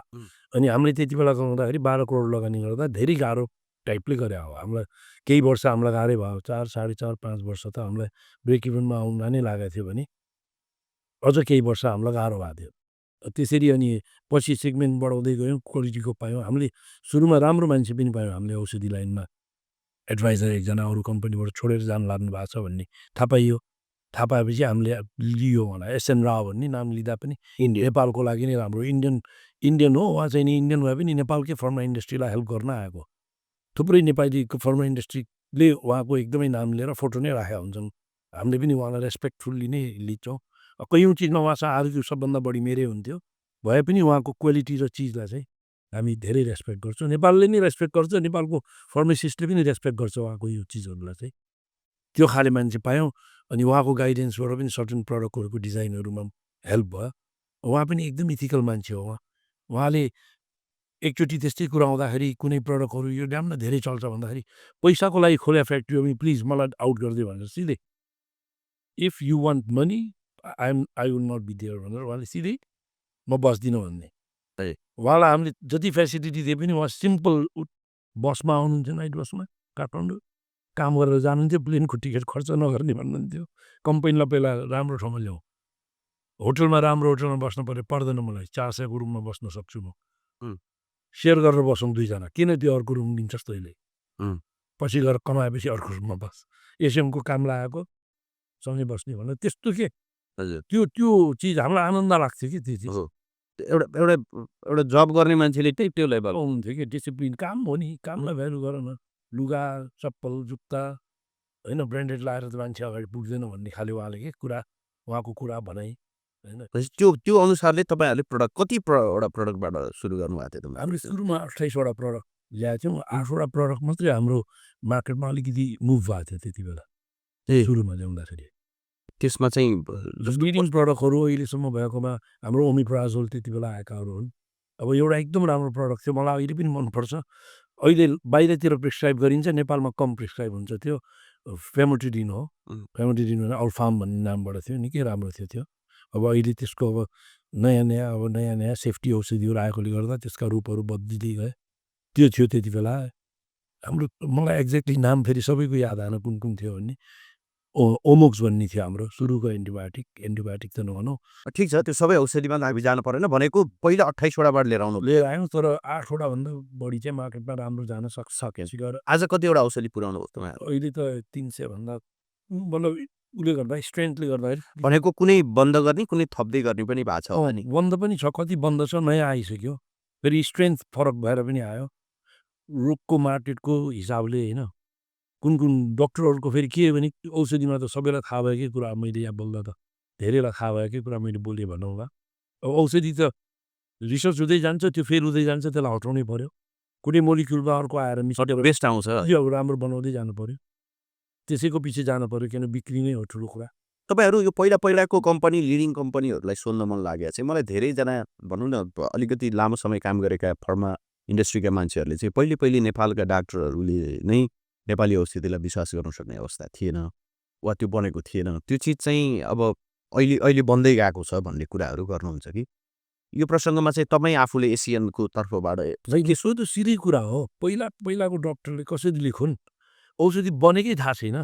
पहिला त हामीले औषधि बनायौँ भन्ने नै नलेजै छैन। तपाईँ बजारमा कुरा गर्दा म छक्क लाग्थ्यो, कति पढे लेखा मान्छे मेरो साथीहरू सबैलाई औषधि बनाउँछौँ भन्दा नेपालमा बन्छ कस वैद्य जस्तै हो भन्ने हिसाबले, वैद्यको औषधि बनाउने हिसाबले सोचिन्थ्यो। यो औषधिलाई पनि ब्रिस्टलमा प्याकिङ हुन्छ भन्ने थाहा थिएन, प्याकेटमै दिन्छ भन्ने चलन थियो। डक्टरहरू कहाँ पढेर आयो पहिला? नेपालमा डक्टर पढ्ने ठाउँ थियो र? इन्डियामै पढ्यौँ, उनीहरूले इन्डियन लेख्छन्, त्यो त स्वाभाविक हो नि। हामीले त्यसलाई चिर्नु पऱ्यो नि त, चिर्यौँ नि त अहिले बिस्तारै। त्यति बेला नलेखेकोमा मलाई गुनासो त्यति ठुलो छैन। फ्रेङ्कली मैले गएर डक्टरलाई भेट्दा होइन बनाउनु भएको छ, पक्का हो, राम्रो छ, कसरी बनाउनु भएको छ भने, डक्टर साहब हेरौँ न एकचोटि, जाउँ भनेर हामी लिएर गयौँ फ्याक्ट्री, हेर्नुभयो, बाफरे यत्रो खर्च गर्नुभयो यहाँ पनि छ मान्छे पाउनुहुन्छ बनाउने त्यति बेला फार्मासिस्ट पनि नेपालको थिएन इन्डियाकै ल्याउनु पर्थ्यो एक्सपोर्टहरू अहिले नेपालको फार्मासिस्टले 100 को औषधि बनाइदिन्छन् यहाँ मात्रै हो र वर्ल्ड वाइड फार्मासिस्ट गएर नाम कमाइरहेछन् होइन आज हेर्नु न कैयौँ मान्छेहरू विदेशमा गएर नाम कमाएछन् नेपालको फार्मासिस्ट अब यहाँ त्यो स्यालेरी दिन नसक्ला मान्छेले तर यहाँ पनि छन् नि राम्रो मान्छेहरू भनेको त्यो अवस्थाबाट आज नेपालको नेपालको आएको हो नलेख्या होइन लेख्या हो म त लेख्या हो लेखेँ नि पछि त हामीलाई नेपालीले नलेखे नेपालको डक्टरले नलेखेर बाहिरको लेखेर त हामी चल्दै चल्दैनौँ नि आज यत्रो अरबौँको छ अहिले बिक्री होइन कति छ अहिले 63 अरब करिब भन्छौँ होइन हामी हो हो 63 65 अरब अरब छ औषधि के नेपाली डक्टरले नलेखेर हो फोर्सफुल्ली बेचेर मात्रै हो र होइन होइन नि किन लिडिङ कम्पनीहरू त 5-7 छ जसले 1 अरब लगाएर बेचिरहेछ होइन अरू कम्पनीहरू गाह्रो भइरहेछ नेपालमा 80वटा 85वटा कम्पनी रेजिस्टर के अरे काम गरिरहेछन् त्यसमा कति त बिचरा काम गरेर रोक्नु परेको छ गाह्रो छ नि त्यो प्रसङ्गमा तपाईँ आइहाल्नुभयो अनि तपाईँले भने जस्तो आज 60 अर्ब प्लसको चाहिँ तपाईँको औषधि बजार छ झन्डै 30 अर्ब प्लस नेपाली कम्पनीहरूकै औषधिको बजार हिस्सा ओगटेको छ ग्रो भइरहेछ जस्तो अस्ति मात्रै तपाईँहरूको एउटा चाहिँ यो बन्द गरेर निकाल्ने उसमा चाहिँ ग्रो गरे झन्डै कति 20% को ग्रो भन्ने जस्तो पनि देखियो यो यसमा अलिकति मेरो भनाइ अलि अर्कै तर फेरि तपाईँहरू सबै जुवा आयो औषधि कम्पनी डुब्न लाग्छ भन्नुहुन्छ यो म बुझिरहेको होइन यो यसो छ म बताउँछु तपाईँलाई यसमा बुझ्नलाई म अलिकति मेरो सोच मलाई मात्रै ठिक हुन पनि सक्छ है यहीँबाट भनिदिँदैछु तर सुनौ त सही कमसेकम हामी सबैले कम्पिटिसन हुने औषधि ल्याउनु भएन नयाँ ल्याउनु पर्यो नयाँ आउने कम्पनीहरू जसलाई अप्ठ्यारो परेछ उहाँहरूले यस्तो ल्याउनु पर्यो कि नयाँ औषधि अरूले नल्याएको ल्याउनु पर्यो तर सरकार पनि त्यसमा सपोर्टिभ हुनु पर्यो कस्तो गाह्रो छ भने अब नेपाली कम्पनी डुब्ने र तपाईँले जुन भन्नुभयो अर्को के भन्नुभएको थियो तपाईँले सोधेको अहिले औषधिको बजार बढिरहने ग्रो गरे बजार बढेको भन्ने मात्र विस्तार बढे जस्तो देखिन्छ बजार बढेको चाहिँ खालि औषधि बिकेर बढेको भन्नु भएन रोगी मानिसहरूले पैसा क्षमता भयो कि पैसा खर्च गर्ने एनआरएन क्रय शक्ति बढ्यो क्रय शक्ति एउटा बढ्या छ अर्को सेकेन्ड ट्रेन्ड चेन्ज भएको छ होइन अहिले फोन चलाउने र के चलाउने भएर डक्टर र यो चिन्ने भयो कि मान्छेले हिजोसम्म गाउँघरमा झारफुक गरेर चलाउँथे आयुर्वेदिक गर्ने त राम्रो हो हामी पनि आयुर्वेदिक कति चिजमा खान्छौँ गर्छौँ होइन म त आयुर्वेदिकको प्रशंसकै हो म पनि थुप्रै आयुर्वेदिक पनि खान्छु मेरो औषधि छैन कुनै चिजमा पनि आयुर्वेदिक छ भने त्यो पनि खाएर हामी हिँड्छौँ क्यालेन्डरमै मैले आयुर्वेदिकको प्रचार गरेर आउँछु मेरो हो भनेपछि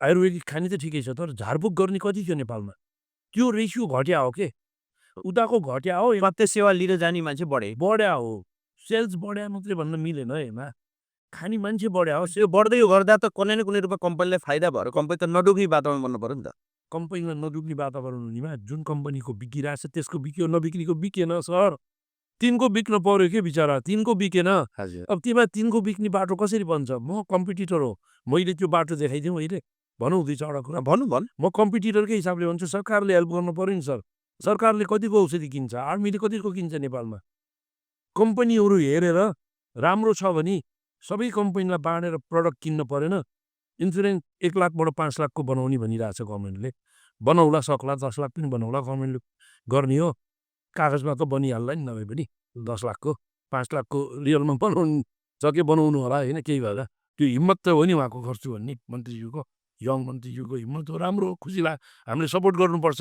तर सपोर्ट गर्नेमा उहाँहरूले सपोर्ट लिन जान्नु भएन के कसरी लिन जान्नु भएन इन्सुरेन्सले डाइरेक्ट किन्न पऱ्यो के गभर्मेन्टले किन्नु पऱ्यो सबैसँग लिनु मिलाएर दिनु पऱ्यो जसको जे एक्सपर्टिज छ सबैलाई बाँडेर दिउँ न गभर्मेन्टले किनोस् न हाम्रो लागि यतिमा बनाइदिए आएर बनाउनु आउँछ न सरकारको हो नि हामी त हाम्रो इन्डस्ट्री सरकारको होइन अहिले नेसनलाइज भए पनि सबै इन्डस्ट्री सरकारको हो नि मेरो सम्पत्ति अल्टिमेट त यो सरकारकै सम्पत्ति हो देश सरकारको हाम्रो लाइफै सरकारको सर हेर्नु न अहिले देखिरहेको छ नि हामी तयार छौँ नि देशलाई हेल्प गर्न इन्डस्ट्रियलिस्ट ह्याप्पी हुन्छ नि सर गर्नलाई उसले लगाएको चिज आउनु पर्यो उसको कामको इज्जत हुनु पर्यो लगानी गरेको के हामीले दान गर्न हो चुनाव लडेर नेता बनेको भए दान गर्थ्यौँ होला सर त्योमा आउँथ्यौँ होला नि हामी होइन दान गर्दै हिँड्थ्यौँ यताबाट ले भन्थ्यौँ दिन्थ्यो नि होइन तर 20 रुपियाँ लिएर 10-5 रुपियाँ दान गरिन्थ्यो होइन त्यो त म नभन्दिनँ यो टेबलबाट म भन्दिनँ 20 रुपियाँ लिएर 21 पो दान गरेका छन् कि कति होइन झोले बोकेर हिँड्ने पनि छन् नि नेताहरू तिनको पनि त बोलिदिनु पऱ्यो नि कसै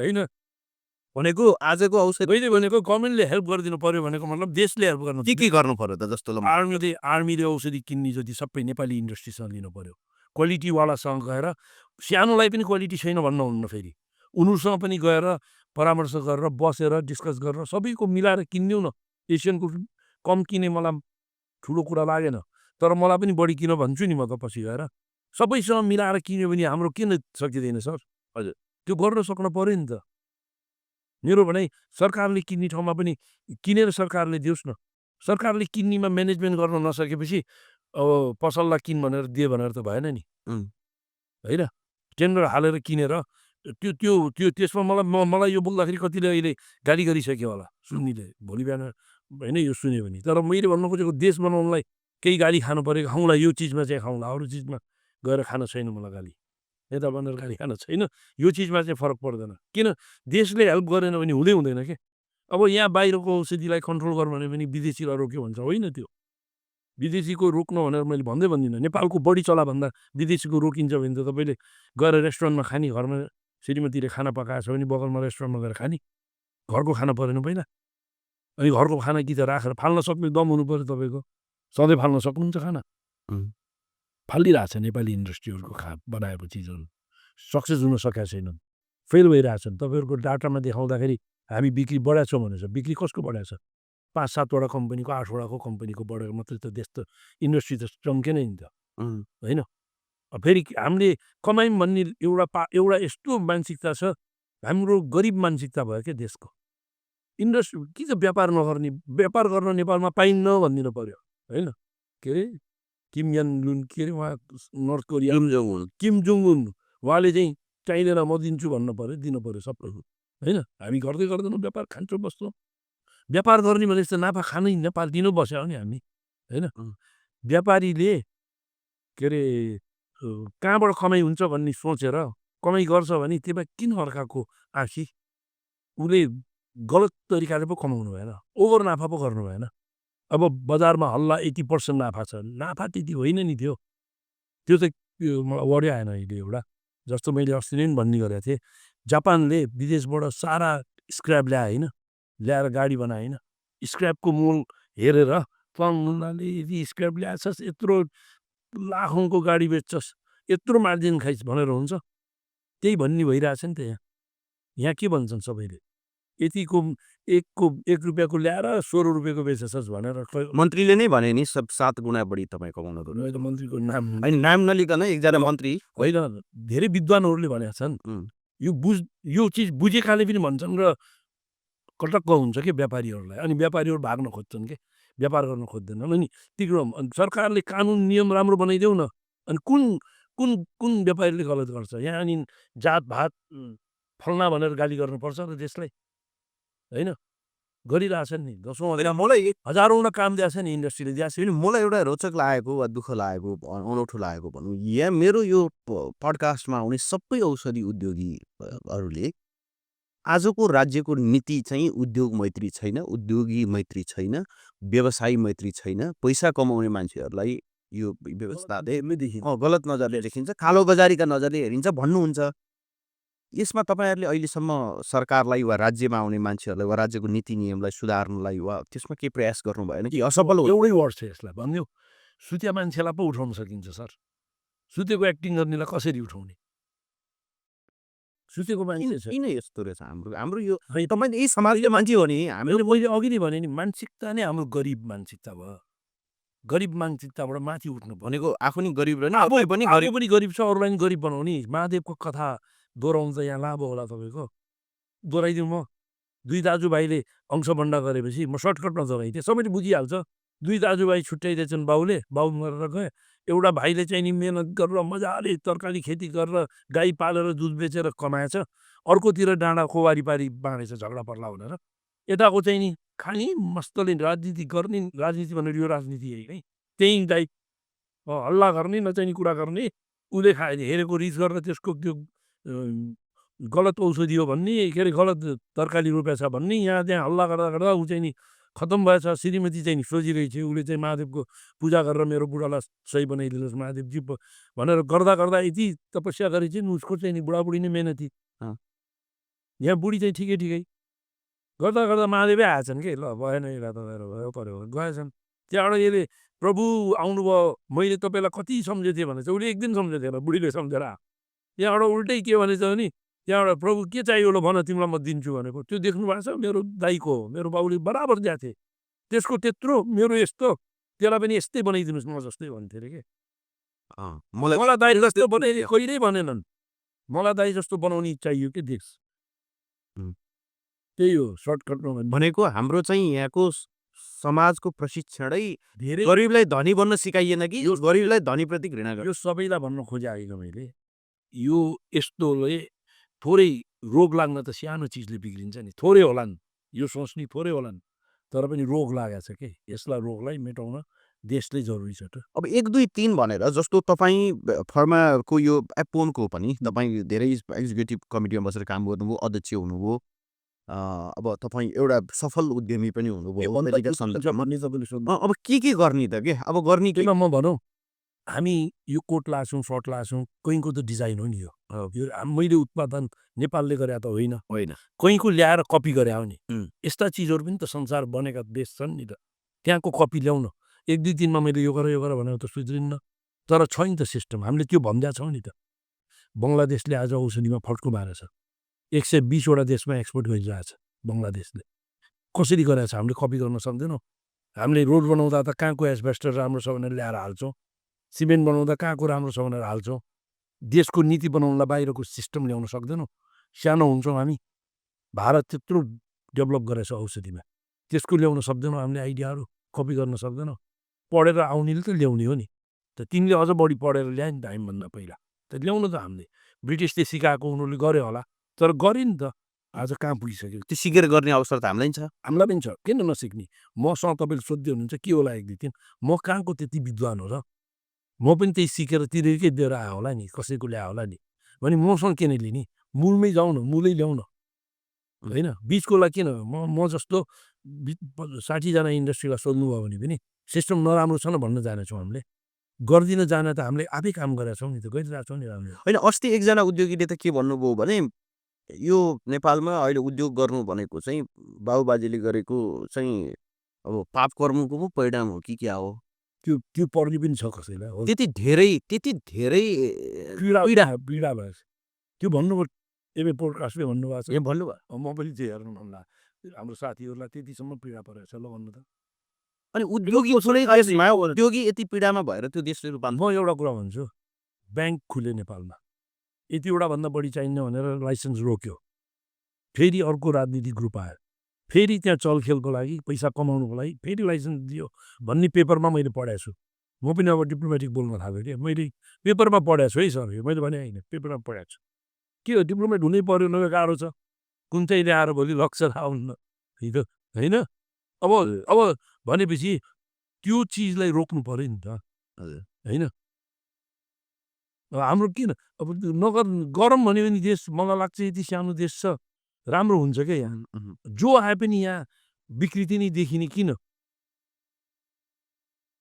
सबभन्दा पहिला जान्नु पर्यो कि हामी व्यापारीहरू कोही पनि इन्डस्ट्री खोलेको हामीले दान गर्न खोल्या होइनौँ तर हामीले अन्याय गर्न पनि खोल्या होइनौँ हामीले लुट्नु पनि खोल्या होइनौँ हामीले व्यापार गर्न खोज्यौँ व्यापारमा नाफा नोक्सान घाटा हुन्छ एउटा प्रडक्टमा 30%ले नाफा गरेको छ भने कुनै प्रडक्ट जिरोमा गएको हुन्छ त्यसलाई ब्यालेन्स गर्नलाई राम्रो प्रडक्ट छ तिर्न सक्ने छ भने तिर्न पनि पर्यो क्या त्यसलाई होइन होइन त्यो पनि गर्नु पर्यो किनेर खान हुने बाहिरबाट ल्याएको चिज यहाँ बनाएको नकिन्ने हाम्रो नेपालको कति फ्याक्ट्रीमा कति मान्छेले काम गरेछ लाखौँ होइन करोडौँ रुपियाँ ट्याक्स दिइरहेको छौँ नि हामीले देशले पाएछ नि त्यो कमाइ गरेको नेपाली स्टाफले नै घर बनाउलान् जमिन किन्लान् बाउआमा पाल्लान् होइन मेरो इन्डस्ट्रीको मात्रै कुरा गरेन सबै इन्डस्ट्रीका यत्रो मान्छेलाई काम दिएछ नि यत्रो इन्डस्ट्रीले नेपालभरिका इन्डस्ट्रीले काम दिएछ ती इन्डस्ट्रियलिस्टलाई गाली गर्न मिल्यो तिनलाई गाली गर्न त म त एकदम कसले गाली गर्यो नाम दिनु म चाहन्न उहाँले राम्रो मान्छे पनि होला अरे आफूलाई पीडा पर्यो भनेर अर्कालाई गाली गर्ने होइन नि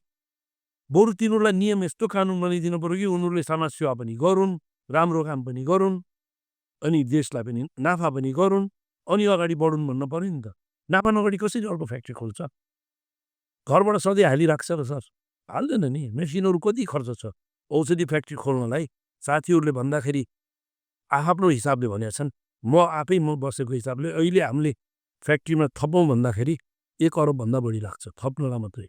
हामीले अहिले गाह्रो भएछ। नेसनलले अस्ति भर्खर बनायो होला यिनीहरूले कम्प्लिट गरेर अरबभन्दा बढी थपेर बनायो। क्वेस्टले बनाउँदैछ। अरब अरब रुपियाँ राखेर राम्रो बनाउँदैछन् मान्छेहरूले। अस्ति म्याग्नेट टेबल खोल्यो। अनि उसले बनायो होइन। अब के अरे टाइमले एउटा रिसर्च एन्ड डेभलपमेन्ट भनेर लागिरहेछ कति राम्रो कामहरूमा। ऊ त आइपिओमै एफपिओमा फ्याक्ट्री गयो अर्को सेक्टर फेरि खोलेर क्यान्सरको पनि रिसर्च गर्दैछ। कति राम्रो काम हो।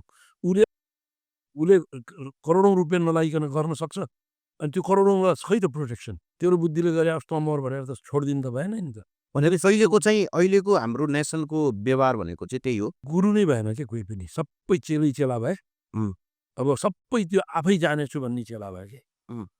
गुरुको नसुन्ने आफै जानेछु भन्ने चेला भयो। तर होइन यहाँ त पोलिटिकल लिडरहरूले त सधैँ राष्ट्रिय पुँजीपति भनेर तपाईँहरूलाई त एकदमै त्यो तकमा लाएर हिँड्ने पनि हुने बनाइदिइसक्यो हो। राष्ट्रिय पुँजीपति भन्छन्।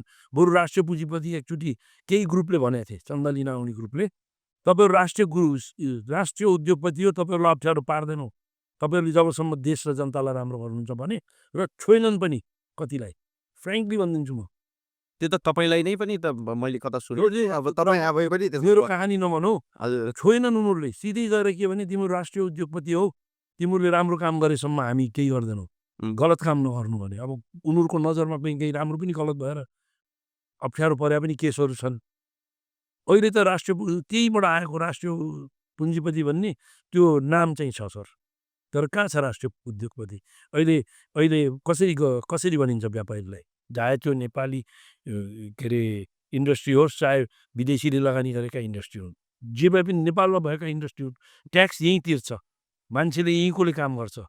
यत्रो दिनको 1000औं 4000भन्दा बढी भन्ने सुने होइन एयरपोर्टमा। यो हेर्दाखेरि धरोधरमा कसैको पनि मन किटक्क नगरेको कोही छैन। हामी एयरपोर्ट बच्चा छोड्न जान्छौँ कहिलेकाहीँ कसैलाई लिन जान्छौँ यो आउने र जानीमा अराइभल भयो अनि एउटा डिपार्चरमा गयो भने नेपाली कोही पनि नेपालीको त्यहाँ मनको टुक्कर नगरेको छैन। अहिले त्यहाँ त रुवाबासी छ नि। अहिले जति बेलै गयो भने त्यहाँ 10-20 जना हामी गइरहेको छैन के गरिरहेको हामी नै हुन्छौँ। त्यो स्थिति बनाउने कसले हो त। अनि त्यो स्थिति बनाउने त्यसको लागि प्लानिङ गरेर बस्नेहरू मात्रै हो नि। कहाँ लेबर खोज्ने हो भनेर मात्रै खोज्ने त्यो गर्ने त्यो मन्त्रालय सानो हुनुपर्छ। काम दिने मन्त्रालय ठुलो हुनुपर्छ कि नेपालमा होइन। त्यो मन्त्रालय भनेको जरुरी अलि वेल नोन लेबर जाओस् पैसा धेरै तर हाम्रोमा त श्रम मन्त्रालय भनेकै नेपालमा श्रमको अवसर सिर्जना गर्ने भन्दा नि विदेशमा युवा बेच्ने चाहिँ मन्त्रालय एउटा कारखाना जस्तो हो वा एउटा अड्डा जस्तै भएको छ। अहिले तपाईँलाई गाह्रो नहोस् भनेर मैले भने त्यस्तो देखिया छ। म देखेँ तपाईँले देखेको कुरा मैले पनि देखेको छु। म पनि त्यस्तै आकार छ भने मेरो हो नि। अब मैले भनेको नेपालको इन्डस्ट्रीले कुनै पनि इन्डस्ट्री मैले औषधि यो त्यो कति ट्याक्स तिरेको छ। बरु गभर्मेन्टले नीति यस्तो बनाइदियोस् कि कसैले गलत काम गर्न नपाओस् होइन। हिजो कता मैले देखेँ एउटा फेसबुकमा कि टुरिज्मको प्लानिङ बनाउनलाई मिटिङ बसेको एउटा फोटो देखेँ। सब देखेँ कता त्यसमा व्यापारी ट्रेनिङ रियल टुरिज्म गर्ने मान्छेहरूको बोली कति सुनियो आउनु पऱ्यो क्या तपाईँहरूको कतैबाट। त्यहाँ आसेन भन्ने मैले सुनेँ क्या साथीहरूबाट। हाम्रा त सोधियो त्यो पहिल्यै भएको ड्राफ्ट सुनाएर पठाइयो जस्तो पनि कुरा आयो कि कहीँ। भनेपछि प्लानिङ गर्ने कति एक्सपर्ट छन् त हाम्रालाई भन्नु न। अहिलेको सब हावामा दौडिरहेका छन् जस्तो कतै न कतै। अब त्यही जस्तो लाग्छ। अब औषधिको नीति नियम बनाउनेमा औषधि उद्योगीलाई राख्ने कि नराख्ने बढीमा राखिन्छ। तर प्लानिङ राखेकोमा हाम्रो कति सुनिन्छ त्यो हामीले दिएको यो हो भनेर पनि छुट्याएर देखाउँ न। सुनिन्छ कि सुनिँदैन कतिको छ अहिलेसम्म। सुनिन्छ भन्नु मात्रै छ। सबै एक्सपर्टहरू आउँछन् WHO आएर उनका कुरा सुनाएर जान्छन्। पैसा मात्रै खर्च भइरहेछ। आएको एक्सपर्टहरूले अस्ति नै हामी बस्यौँ एउटा अब भन्न कुनै गाह्रो चिज छैन। नगरकोटमा आएर बसेको एक्सपर्टहरूले फेल भएको चिजलाई पास भनेर भने जुन चाहिँ अहिले ब्याक भइरहेछ सिस्टमहरू प्राइस गर्ने चिजमा इन्डियाले डिपिसिओबाट गरिरहेछ कति वर्षदेखि। लास्टमा उनीहरूले फेल हुँदा कयौँ सिस्टमहरू फेल भएपछि डिपिसिओ सिस्टमबाट अहिले राम्रो भएको छ। त्यो सिस्टम लागू गर्न नेपालीलाई के गाह्रो हो। त्यो के अटो मूल्य स्वत समायोजन हुने त्यसको डिप अब डिटेल छ त्यो लामो छ त्यो त्यो भनेको साइन्टिफिकल्ली त्यो फर्मुलामा आधारित आधारित हो त्यो गर्न किन नसक्ने घट्न पनि सक्यो बढाउन सक्यो त्यो यदि गलत थियो भने के इन्डियामा गलत ल्याएर देश अगाडि बढ्यो हो औषधिमा होइन नि मूल्यको कुरा तपाईँले निकालिहाल्नु भयो यो साध्यै पेचिलो विषय जस्तो भइरहेछ कि आजभोलि जसले जता कुरा गरे पनि अब यो एउटा समिति बनाएको थियो समितिले पनि अब त नपाउनु भन्नेमै गइसक्यो होइन त्यो समितिले पनि के गर्यो के गरेन खोइ त्यो के आज छैन बाहिर है अब अनि यो खास मूल्य चाहिँ अनि यत्रो लामो समयदेखि मूल्य समायोजन नभएको फाइन प्रडक्टको मूल्य समायोजन भएको छैन त्यसले गर्दाखेरिमा धराशायी भयो भनेर किन भन किन भयो राजनीति गर्नेहरूलाई बदनाम हुन्छ भन्ने डरले मात्रै हो अरूको फल्नाको पालामा मूल्य बढ्यो भन्छन् मूल्य बढायो फल्नाले भनेपछि म कतै अप्ठ्यारोमा पर्छु कि भनेर राजनीतिज्ञहरू डराएर औषधिको मूल्य बढाउने भन्छन् भनेर अनि औषधिको पनि मूल्य बढाउने भनेर औषधि के मेहनत नगरिकन नबनाइकन बने चिज हो सरकारले कि त दिनु पऱ्यो नि त सब्सिडी दिनु पऱ्यो नि सरकारले कि त औषधि बनाउनलाई म त भनेको सरकारले हाम्रो फ्याक्ट्रीहरूमा सिधै आएर सरकारको मान्छे राखेर प्रडक्ट गरिदिनु पऱ्यो सरकारलाई दिने जति हामी तयार छौँ दिनलाई सस्तो औषधि चाहिन्छ तर सबै नेपालीलाई सस्तो औषधि चाहिन्छ भन्दैनौँ हामी फोनमा खर्च गर्ने भन्दा औषधिमा बढी खर्च गरेका छैन नेपालीले फोनमा छ नि जुन के अरे डाटामा गरेको खर्चलाई औषधिमा दिन चाहिँ नीति बनाउने सरकार अनि डाटा चाहिँ नि खर्च गर्ने जनता अनि औषधि महँगो भयो भनेर भोट माग्ने सरकार मैले त्यसलाई औषधि बढाइनु भनेर यो खेलले हामी बर्बाद भएको छौँ नि त भनेको धेरै भावनामा खेलियो धेरै भावना खेलेछ तथ्यमा आधार अहिलेको मन्त्रीज्यूले त्यसरी अहिले मूल्यको लागि जुन चाहिँ कुरा भएको छ त्यसलाई धेरै सोचेर म ल्याउँछु भन्नुभएको छ हेरौँ उहाँले राम्रो ल्याउनुहुन्छ कि सायद उहाँले चाहिँ तुरुन्त लागू गर्नु भएको छैन अहिले आइरहेछ त्यो कुरा एकदम आएछ उहाँले लागू गर्नुहुन्छ भन्ने हामीलाई डर थियो तर मैले सुन्नमा आएछ उहाँले चाहिँ यो अलिकति अप्ठ्यारै पर्ला अहिले म आफ्नो फ्रेम मात्रै कमाउन यसलाई हेर्छु भन्नुभएको छ अरे त्यो मैले सुने कहीँबाट त्यो खुसी लागेको छ मलाई हेर्नु अब अहिले भर्खर टुर गरेर आउनुभएको छ युएनसिएनमा बाहिर गएर अब हामीले कति थरी औषधिमा चाहिँ हामी सङ्कुचित हुनु परेको छ त्यही सरकारले फ्री सप्लाई गर्ने होइन अत्यावश्यक सिम्पल अब भन्यो भने त्यही कुरा गर्यो भन्छ चिउरै पेतिलो छन् भन्छ अब कति डलरमा मैले त्यो आर्टिकलै मसँग कतिचोटि लेखिसकेँ मैले म जस्ताले लेखिसकेँ थुप्रै आइसकेँ अब रेट डलरको भाउ कहाँ पुगिसक्यो र मेटेरियलको भाउ कहाँ पुगिसक्यो सरकारले चाहिँ त्यो पहिलादेखि रोके गरेर अर्को बढाउन नदिने सिस्टम ल्याइदिएको छ सिस्टम यस्तो हुनु पऱ्यो नि साइन्टिफिक आजको भोलि र मेटेरियलको बढ्यो पनि बढ्न पर्ने त दिनु पर्यो स्वचालित मूल्य दिनु पऱ्यो नि मैले अर्को एकजना उद्योगीलाई पनि यो प्रश्न अलिकति छुस्स सोधेको थिएँ कि जस्तो हामी सिटामोलको तपाईँको 10 रुपियाँमा आउने सिटामोलको मूल्यमा लिएर हामी बसिरहेका छौँ झगडा गरिरहेका छौँ तपाईँले भने जस्तो डाटामा हिसाब भएको हिसाब छैन र त्यो बरु त्योभन्दा पछाडि अहिले आउने कति त्यो चाहिँ भनौँ न न्युट्रासिटिकल्सहरूका दिनै प्रडक्टहरू छन् नि त्यो प्रडक्टहरू फोर सेलिङमा परेर मान्छेले चाहिँ त्यो 10 रुपियाँ सिटामोलको लागि लोकप्रियता कमाइरहँदा उताबाट 100 रुपियाँ 500 रुपियाँ भिटामिन भनेर के भनेर त्यो हेर्ने नीति नै छैन कि अब दिमाग छैन त भन्नु भएन छ दिमाग त्यो टाइमै भ्याएको छैन कि यति बिजी छन् हाम्रो अनि मान्छेलाई पनि अलि लिटरेट गराउन अलिकति नसके हो कि औषधि उद्योगी पोन पनि एकचोटि सोध्नुपर्छ राम्ररी सर किन नसक्या हो हजुरहरूले यो नसक्या हो कि के हो सकेर गरे हो कि नगर्न खोज्या हो कि यो क्वेसन उहाँहरूलाई 5वटा 6वटा क्वेसन सोधिदिनु पऱ्यो सरहरूले भनेको मूल्य चाहिँ अहिले त बोल्नै मिल्दैन अब मूल्य समायोजन चाहिँ गर्न अत्यावश्यक भइसकेको धेरै लामो समय भइसक्यो होइन यो त आज नै गर्ने हिजो नै गर्ने चिज हो र भोलि गर्नलाई ढिलो र चाँडो भन्दा पनि यो त सधैँ हुनुपर्ने चिज हो होइन र तपाईँको अरू चिजमा मूल्य बढ्दैन र मूल्य स्वचालित मूल्य सञ्चालित गर्नु पर्यो केही तपाईँले सुझाव दिनुभयो होला नि सरकारलाई धेरै छ नि त्यही त डिपिसिओ इन्डियाको छ डिपिसिओको छ बङ्गलादेश कसरी बढिरहेछ अरू देश कसरी बढाएको छ आज अमेरिका चाहिँ नि औषधिको महँगाइले गर्दा गरिबी कति बढाएको छ त्यहाँ मान्छे मरिरहेछन् मान्छे कति दुःखी भइरहेछन् त्यो पनि उहाँहरूले हेर्नुभयो होला त्यसैले कन्ट्रोल त गर्नुभयो होला केही त्यो पनि चाहिँ हेर्नु पर्यो मैले यो मात्रै भने होइन तर यहाँ हेर्नुपर्ने चिज देशको अहिले देशले औषधिमा फटको अझ मार्न सक्थ्यो एक्सपोर्ट गर्न सक्थ्यो थुप्रै गर्न सक्थ्यो त्यो चाहिँ नि गर्नलाई चाहिँ नि कुनै किन दिमागै लगाउँदैन भनेको हाम्रो एउटा त्यो अहिले तपाईँले भने जस्तो एउटा गरिब मानसिकता अर्को अलिक सङ्कुचित पनि सङ्कीर्णता पनि हो कि सङ्कुचित अब होइन भनेको नेपाली कम्पनीले होइन सबभन्दा ठुलो दोष त के हो भने कति स्वास्थ्य मन्त्री कतिचोटि फेरिएर कति महिना काम गरे भन्नुपर्छ कि गर्दै पेपर मन्त्री चेन्ज हुन्छ तपाईँले एकचोटि त नेपालमै सफिसियन्ट भएका औषधिहरूको आयात रोक्ने खालको कामहरू पनि मन्त्री त्यो त परिषदसम्म मैले पुगिसकेका- मैले अघि नै भने नि त्यो मन्त्री परिषदसम्म पुगिसकेका चिज कसले रोक्यो? खै त्यो डिडिएबाट रोक्यो भन्ने हामीले साथीहरूबाट सुन्छौँ, होइन भन्नुहुन्छ डिडिएको सरले। तर जहाँबाट भयो नि रोक्यो नि त। त्यसमा त यत्रो तपाईँ हामीले कुरा उठाउँदासम्म त्यहाँका कानले पनि त सुन्या होला, आँखाले देख्या होलान्। कहाँ रोकिया होले त भनेर बढाउन सकिन्न। किन अर्काले बनाएको अर्काको फेम किन म कमाम भन्ने हो भने अर्कै कुरा हो, होइन? सबैले त्यो रानी के अरे पोखरी बनाएर राजाले दुध हाल्न भने चाहिँ सुटुक्क पानी हाल्नेहरू मात्रै परेको या भनेपछि यो के कतिपयले भने जस्तो चाहिँ क्याबिनेटसम्म बिचौलिया छन् भन्ने भन्छन् मान्छेले, सायद त्यस्तै त्यही त मैले नि पेपरमा पढेको थिएँ है, प्रधानमन्त्रीको कोठासम्म बिचौलिया छन् भन्छ। छन् भनेर यही 20 थरी रोक्ने मन्त्रीले भने हुन् नेता। त्यही त यही नै सुन्यो नि हामीले, कसले भने खै सुन्यो, मेरो पनि पेपरमा पढाएको छ। म पनि डिप्लोमेट्स पेपरमै भने म सिधै भने डिप्लोमेट भनेरै पेपरमा छ भनिदिन्छु। त्यो नेपाली हौ, हामी त बोल्नलाई पनि सोच्नुपर्छ सर। किनभने होइन अब तपाईँहरूले कति होइन कति कुराहरू चाहिँ जस्तो तपाईँहरू जस्तो लिडर कम्पनी वा लिडर चाहिँ तपाईँ फार्मास्युटिकल इन्डस्ट्रियलिस्टहरूले चाहिँ कति कुराहरू चाहिँ अब तपाईँ निर्मम भएर भन्नै पर्ने हुन्छ कि, किनभने अब तपाईँहरू त आफ्नो कम्पनी चलाउने विषय मात्रै यो सम्बन्धित भएन नि, तपाईँले त कम्पनी चलि नै राखेको छ नि, तपाईँहरूले त बन्द हुनलाई ती कम्पनीका निम्ति बोल्नु पर्यो नि त। त्यो नै हो, त्यो नै बोल्या हो। अहिले म त के भन्छु भने अघि नै मैले भन्दा भन्दै रोक्न बिर्सेँ मैले। ब्याङ्क कतिवटा खोल्ने भन्ने राष्ट्र ब्याङ्कले निर्णय गर्यो, रोकिदियो। पछि आए फेरि अलिअलि लाइसेन्स दिए, अर्कै कुरा हो। इन्सुरेन्स कम्पनी रोक्यो। औषधि फ्याक्ट्री धेरै भयो भन्ने कसरी बुझेको छैन होइन नेपालमा। अनि बिचरा ल्याउने मान्छेको दोष हो त्यो, होइन?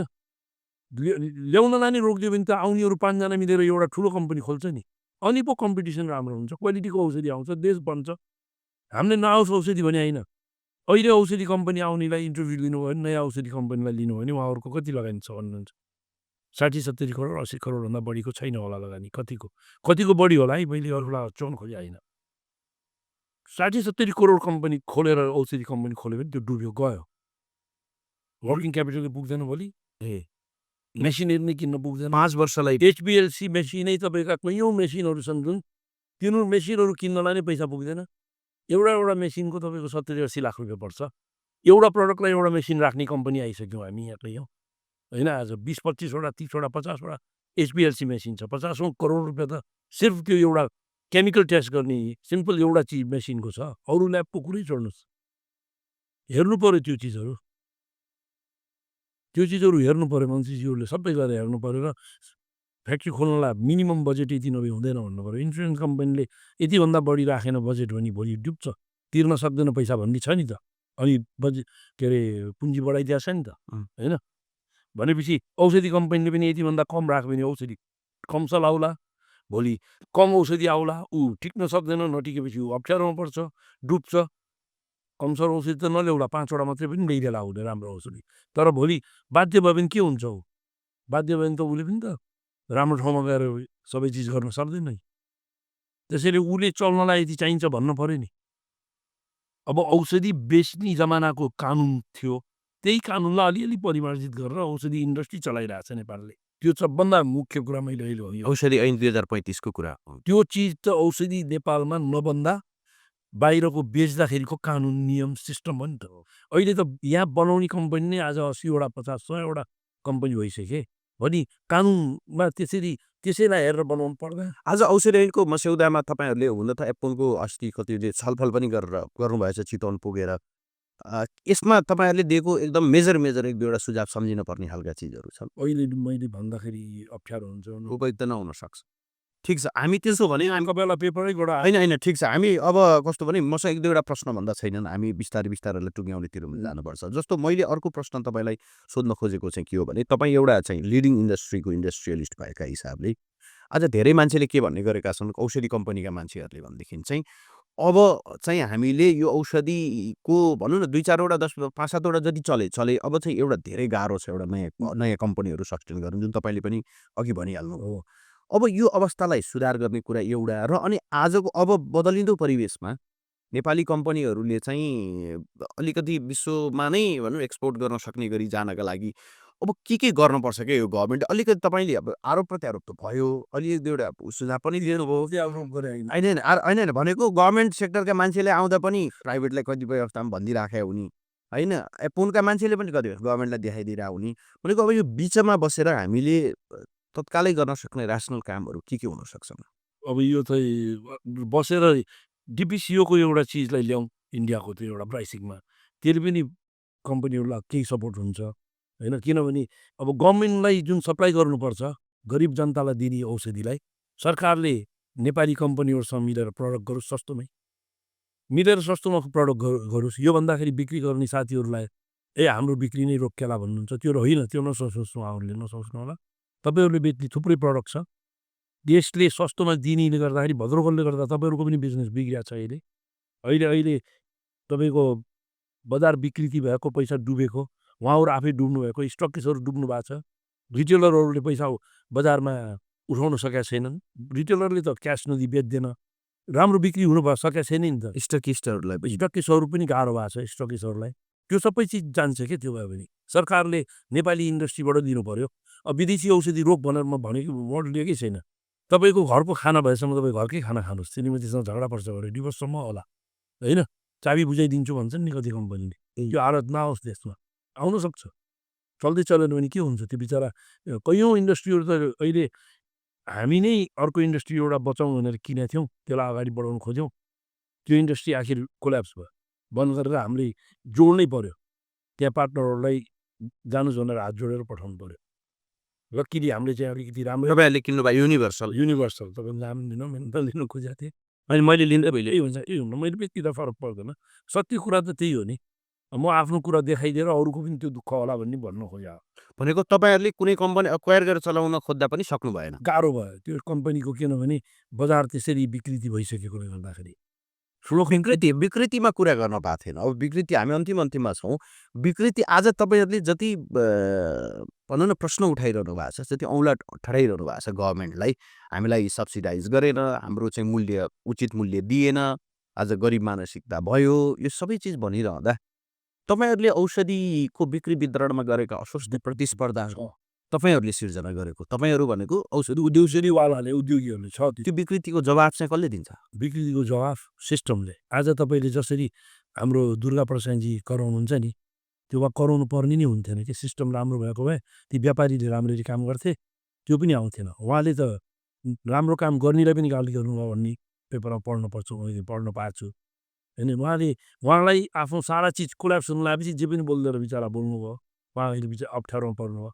उहाँलाई राम्रो हुँदाखेरिको सोचौँ न, उहाँको राम्रो गुणलाई हेरेर जाऊँ न। उहाँको गुण लिएर हिँड्दाखेरि एउटा नेपालीको छोरा, एउटा नेपाली छोराले त्यत्रो व्यापार गर्न अगाडि बढ्नु हिम्मत भनौँ न, जसका पैसा हुनु छोड्नुहोस्, त्यहाँ आएन। पैसा नेपालमै युज भयो नि, कसले काम पाउँथ्यो? कसका छोराले पढ्न पाउँथ्यो? छोराछोरीले पढ्न पाउँथ्यो? यही देशकाले पाउँथे नि। उहाँलाई सिस्टम अलिकति ल्याइदिएको भए उहाँ यो बोल्न पनि पाउनुहुन्थेन। बोल्ने सिस्टम बन्द गरेर भने होइन, मैले काममा लाग्नुहुन्थ्यो, हस्पिटलमा व्यापारी के अरे विद्यार्थी पढ्न सक्थे, सबै चिज अगाडि बढ्थ्यो नि। कानुन नियम भनेको देश सुहाउँदो पनि हुनु पऱ्यो नि। ल्याएर झ्याप्पै यही भनेर तपाईँलाई म मेरो घरमा त मैले त चाँदीको भाँडामा खान्छु, चाँदीको भाँडामा भनेर गाउँमा गएर मागेर हुन्छ, मैले माटोको भाँडा पनि खानु पऱ्यो। अलिकति फोहोर छ भने पनि हो, माया गरेर दिएको चिज छैन, फोहोर आँखा चिम्लेर पनि खानु पऱ्यो, होइन भन्नु त? त्यो चिज त हामीमा हुनु पऱ्यो नि। त्यो चिजै भएन नि त देशमा। कानुन चाहिँ कहाँको ल्याइयो भने एकदम WHO GMP, WHO अनि त्यो भने चाहिँ के अहिले मैले भन्नु वास्तवमा खेडबाड गरेर भने मैले सरकारलाई त्यो त्यसैले गर्दा विकृति कहाँबाट आयो?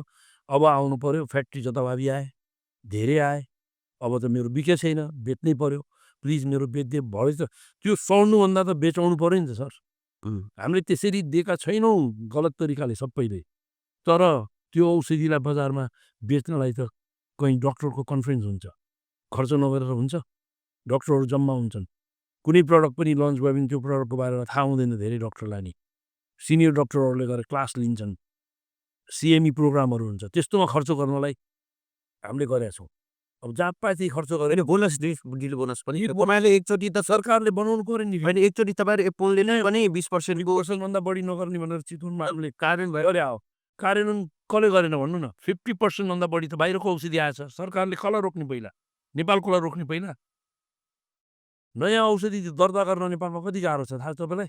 एउटा नयाँ औषधि राम्ररी फर्मुलेसन गरेर सारा बाहिर दर्ता गर्नुभन्दा आपूर्ति गर्न सजिलो छ। आपूर्ति होइन, त्यसमा सजिलो कुरा भनिदिन्छु। नेपाली इन्डस्ट्रीले कुनै प्रडक्ट ल्याउनु लाग्यो, त्यो प्रडक्ट भनौँ न, मैले भने मेरो पेन्ट्रप ल्याउनु पऱ्यो। पेन्ट्रप ल्याउनु पऱ्यो भने मैले पेन्ट्रप रेजिस्टर गरेको नाम थाहा पाउने बित्तिकै इन्डियाबाट आयो भने रेजिस्टर गरिदिन्छ सरकारले। मैले त त्यसलाई रिसर्च गर्न 6 महिनाभन्दा बढी त ल्याबले राख्छ नि। अनि मेरो बिग्छ कहिल्यै? त्यो इन्डियाको भनौँ न, बाहिरबाट आएकोले भनौँ न, बाहिरकोले त बाहिर बङ्गलादेशबाट आओस् कि इन्डियाबाट आओस् कि अमेरिकाबाट आओस्, दर्ता गर्न आयो भने डिटिएको नियम कानुनले तल रेजिस्टर गर्न दिन्न भन्ने छैन। अनि दिनु पर्यो उसलाई। दिने बित्तिकै उसको त भोलिदेखि बजारमा बिक्री भयो। मेरो त कहाँ ल्याबमा सडिरहेको हुन्छ, कति दिन लाग्छ त्यो आउनलाई? 6 महिना। उसले मार्केट लिएर सबैले चिनिसकेपछि मेरो प्रडक्ट आयो भने त मैले त के गर्न पर्यो अनि? ला बाबु एकको सट्टा दुईवटा दिन्छु भन्नु पर्यो परेन? कसले बनायो बाध्य? कसले बनायो बाध्य? यहाँ मैले बनाएँ कि त्यो सिस्टमले बनायो? बुझ्नुभयो कि नै मैले भने? त्यो सिस्टममा यदि नेपालको प्रडक्ट नआएसम्म बाहिरको पनि लाइसेन्स नदिने हो त्यो प्रडक्ट भने हुनुभयो। अब बिरामी नै मर्नला त्यो प्रडक्ट नभइकन भने दियोस् न, पटकेमा ल्याएर दिनु दियोस्। नेपाली इन्डस्ट्री बचाउने हो भने होइन भने ठिकै छ। औषधि नै चाहिएन नेपाललाई। औषधि जस्तो चिज पनि रोक्न सक्छु म भन्यो कसैले। नबनाऊ औषधि इन्डस्ट्री, अब रोकिदिउँ इन्डस्ट्रीको लिमिट गरौँ, हामीले बाहिरकै औषधि खाउँ। म शङ्कर घिमिरेले एसियन बेचेर एसियनलाई हटाएर इन्डस्ट्री गर्छ कि इन्डस्ट्री गर्छ भने बन्जी जम्पिङ होटल खोल्छ, होटल बन्जी जम्पिङ गरौँला, होइन, टुरिज्म गरौँला, हाइड्रोतिर पैसा हालौँला। सरकारको नीतिले इन्डस्ट्री खोल भन्यो, आयो इन्डस्ट्रीहरू। अब इन्डस्ट्रीलाई प्रोटेक्सन दिने त सरकारको हो नि। फ्री इकोनोमीमा प्रोटेक्सन हुँदैन। कुन चाहिँ देशले गरेको छैन प्रोटेक्सन सर? अमेरिकाको राष्ट्रपति इन्डिया आउँदाखेरि कोड्याकको फ्याक्ट्रीको, नेपालको कोड्याकको फ्याक्ट्रीको लागि नेपाललाई बोल्या होइन? होइन, कसरी बोल्यो त नि राष्ट्रपतिले? घुस खाएर बोल्यो। कसरी बोल्यो भन्दैमा घुस खाएर बोल्या हुन्छ र मन्त्रीले बोल्दैन? बोल्नु पर्यो हिम्मतका साथ मन्त्रीले, यो इन्डस्ट्री बचाउनुपर्छ भनेर। कोड्याकको लागि अमेरिकन राष्ट्रपतिले बोल्न हुने, नेपाली औषधि उद्योगको लागि, नेपाली औषधि उद्योगको लागि स्वास्थ्य मन्त्रीले बोल्दाखेरि चाहिँ नि स्वास्थ्य मन्त्रीले भोट नपाउने गाउँमा त्यो कसरी नीति आयो? यिनी चिजलाई यहाँ त उद्योगीलाई नै त सामन्त शोषक भनिएको छ नि त। उद्योगै बन्द गरिदिउँ हामीले, उद्योगै नखोलौँ न। नेपालमा टुरिस्ट आउँछन्, हामी भरिया बोकेर काम गरौँला, पैसा त कमाइहाल्छ नि। उद्योगी भने तपाईँहरू सामन्ती शोषक हो कि होइन? के हो सामन्ती भने? मलाई एउटा भन्नु पर्यो सामन्ती भने। अनि त्यही यो भनिन्छ त पहिला ब्रिटिसले भन्थे नि, विदेश उद्योग धन्दा कल कारखाना गर्ने मान्छे सामन्ती भनिन्छ नि। भनिन्छ, यहाँ त त्यही त भनिन्छ र दुःख लाग्छ। कतिजनालाई रोजगार दिएको छ, त्यो चिजलाई भ्यालु गर्दैन। कति ट्याक्स नेपालमै आएछ, त्यो चिजलाई भ्यालु गरिँदैन। त्यो चिजलाई भ्यालु गर्नु पर्यो। त्यो चिजलाई जनतालाई नै नेगेटिभ बनाइदियो के? यो जनता बिचरा आज यता दौडिन्छन्, आज उता दौडिन्छन्। यिनलाई यो भनेर हो नि, होइन भन्नु त? के अरे पहिला बुर्जुवा के पोलिसी, बुर्जुवा शिक्षा बुर्जुवा शिक्षा के शिक्षा? बुर्जुवा शिक्षा भनेर चाहिँ अब जङ्गल गए, अहिले त्यही बुर्जुवा शिक्षा भन्नेका छोराछोरी विदेशतिर छ। होइन, हामी पढ्दा स्कुलमा आन्दकुटी स्कुलमा म पढ्यो, त्यहाँ हामीलाई काठ काट्नलाई, त्यो के अरे नट कस्नलाई सारा चिज सिकाइन्थ्यो। त्यो थियो नि त्यति बेला, के अरे एजुकेसन भन्ने, के एजुकेसन, अमेरिकन टिचर थियो, पूर्व व्यवसाय के थियो। म अहिले पनि म काम गर्न सक्छु घरमा, मजाले म आफै गर्छु। मलाई त्यो सामान्य स्किल मेरो घरमा पर्ने कुर्सी सुर्सी यताउता भयो म कस्न, खोल्न, झिक्न, राख्न सब सक्छु। म त्यो लिएर जानु पर्ने कहीँ होला, तर पहिलाको भएर मैले ट्रेनिङ पाएकोले होला त्यो त्यहाँ थियो। फाइदै भयो नि त त्यसले त। सिस्टमले गाइड गरिदिनु पर्यो इन्डस्ट्रीलाई, तैँले यो गर्नुहुन्छ, यो गर्नुहुन्न। अनि अब अहिले नै यो एक दुईवटा प्रडक्टको अहिले त्यस्तै कुरा भइरहेछ बजारमा। हामीले ल्याइरहेछौँ, अरूले पनि ल्याइरहेछ, बाहिरको ल्याएर रेजिस्टर गर्न दिइहाल्छ, दिनै पर्यो। नियम यस्तो बनाइदिएको छ, दिएन भने अर्को फेरि आउला फोन कतैबाट। हुन्छ, हामी अन्तिममा छौँ। अब अन्तिममा तपाईँले चाहिँ मलाई अब धेरै निराशाको कुरा गऱ्यौँ हामीले। फेरि यस्तो होइन होइन भनेको मान्छेले सुन्दा चाहिँ यो छैन, सकियो, भयो कि भन्ने। हिरा छ, झिक्न जाने छैन। अब हामीसँग औषधि उद्योगको फेरि हाम्रो नेपालको औषधि उद्योगले प्रगति पनि त गरेकै छ। यो पछिल्लो 1-2 दशकमा थुप्रै चाहिँ भनौँ न औषधिको परनिर्भरतालाई घटाएको छ। विभिन्न खालका इन्जेक्टेबल वा नयाँ खालका चाहिँ मोलिक्युलहरूमा रिसर्च गर्ने वा रिसर्च गर्ने त सामर्थ्य नभए पनि कुनै न कुनै रूपमा नेपालमै बन्ने कुराहरू। तर यसमा म तपाईँलाई रोक्छु। हजुर, हामीले त्यो गर्दाखेरि अरूसँग कम्पेयर गर्नुपर्छ के सर? हामी सर नै इन्डस्ट्री खुलेको देश आज कहाँ पुग्यो? आरएनसीका पनि त प्लेन छन्, उडेकै छन्, यो पनि छ, त्यो पनि छ भनेर कम्पेयर गरेर त भएन नि। त्यो त एउटा थाकेको गर्न नसक्ने मान्छेले बोल्ने कुरा भयो। गर्न सक्ने मान्छे हो नि हामी त इन्डस्ट्रियलिस्ट, सबै इन्डस्ट्रियलिस्ट गर्न सक्ने मान्छे हो नि। उनीहरूलाई त जहाँ देशलाई अगाडि बढा, आज देशमा खै एउटा सुरुङ मार्ग बनाउनलाई यति वर्ष लागेछ सर। यो चिज बन्नुपर्ने कहिले थियो? 20 वर्ष पहिले बन्थ्यो होला नि, बनाइएन नि त। चाहे कसका पालामा म त्यो भन्दिनँ, 20औं वर्ष पहिला बन्ने चिज अहिले बन्दैछ। अनि हामी त्यही पनि सन्तुष्ट छौँ कि नेपालीको यही ठुलो छ कि हामी बढेकै छौँ, औषध दिनेकै छ, बनाएकै छ, यत्रो हामीले गर्दा भयो। यत्रो ल्यायो हामीले अगाडि भने यो कहाँ पुग्ने थियो भन्ने चाहिँ डाटा एकचोटि कम्पेयर गराएर देखाइदेऊ न। होइन त्यो त सिधै भन्नु सक्यो तपाईँले सुरुमै बङ्गलादेशको उदाहरण दिनुभयो 1919 मा दुईटै देश बनेको एउटै समयमा यो देश बनाएको त हो भनौँ न एक किसिमले। इन्डिया नै भनौँ न, इन्डिया कति थियो आजभन्दा कति वर्ष पहिला? हामी जिन प्यान्ट दुईवटा लिएर गए पनि कस्टमले रोकिदिन्थ्यो सर इन्डियामा, होइन? दुईवटा जिन प्यान्ट भयो भने चेकिङ गऱ्यो भने यो क्यु ल्यागा बेच्ने के लिए भनेर रोकिदिन्थ्यो। हामी थाहा छ यो बच्चामा हामी इन्डिया जाँदा। भनेपछि त्यो देश आज त्यो जिन प्यान्ट रोक्छ? एउटा कुरा नि कहाँ पुग्यो? हामीले अनि कम्पेयर कसरी गर्छौँ भने यत्रो त भइरहेछ नि औषधिमा, यत्रो बढ्यो हामीले यत्रो क्यान्सरको मोलिक्युल ल्याउन दिउँ भनेर, आज क्यान्सरको मोलिक्युल ल्याउन दिउँ भनेर कम्पेयर गर्ने कि अरू कहाँ पुगिसक्यो हामी त्यसको पछाडि दौड्नुपर्छ भन्नु पऱ्यो। व्यापारै गर्ने हो भने होइन भने यो नगर्ने। टुरिज्ममा हाइटुमा हामी पुग्यौँ नि, राम्रो पुग्यौँ, होइन? तर अहिले देशमा फेरि बत्ती बाल्नु परेछ। मलाई अन्तिमतिर बिर्सेला भनेर एउटा क्वेसन सोध्न मन लागिहाल्यो क्वेसन सोध्न मन लागिहाल्यो। त्यो भनेको चाहिँ जस्तो तपाईँको म थुप्रै पटक एसियन फार्मास्युटिकल गएको छु, धेरैजना मान्छेहरू त्यहाँ मैले चिने पनि छु कि मैले त्यो किन सोध्न खोजेको भने व्यापारले व्यापार गर्छ, व्यापारीले व्यापार गर्छ पैसा कमाउँछ, उद्योगीले उद्योग गर्छ पैसा कमाउँछ, र काम गर्ने मान्छेहरू त्यहाँ बस्ने टिमका मान्छेहरू जे भनौँ ती मान्छेहरू नितान्त इम्प्लोइ हुन् भन्ने ढङ्गबाट त्यो मान्छे हुन्छ।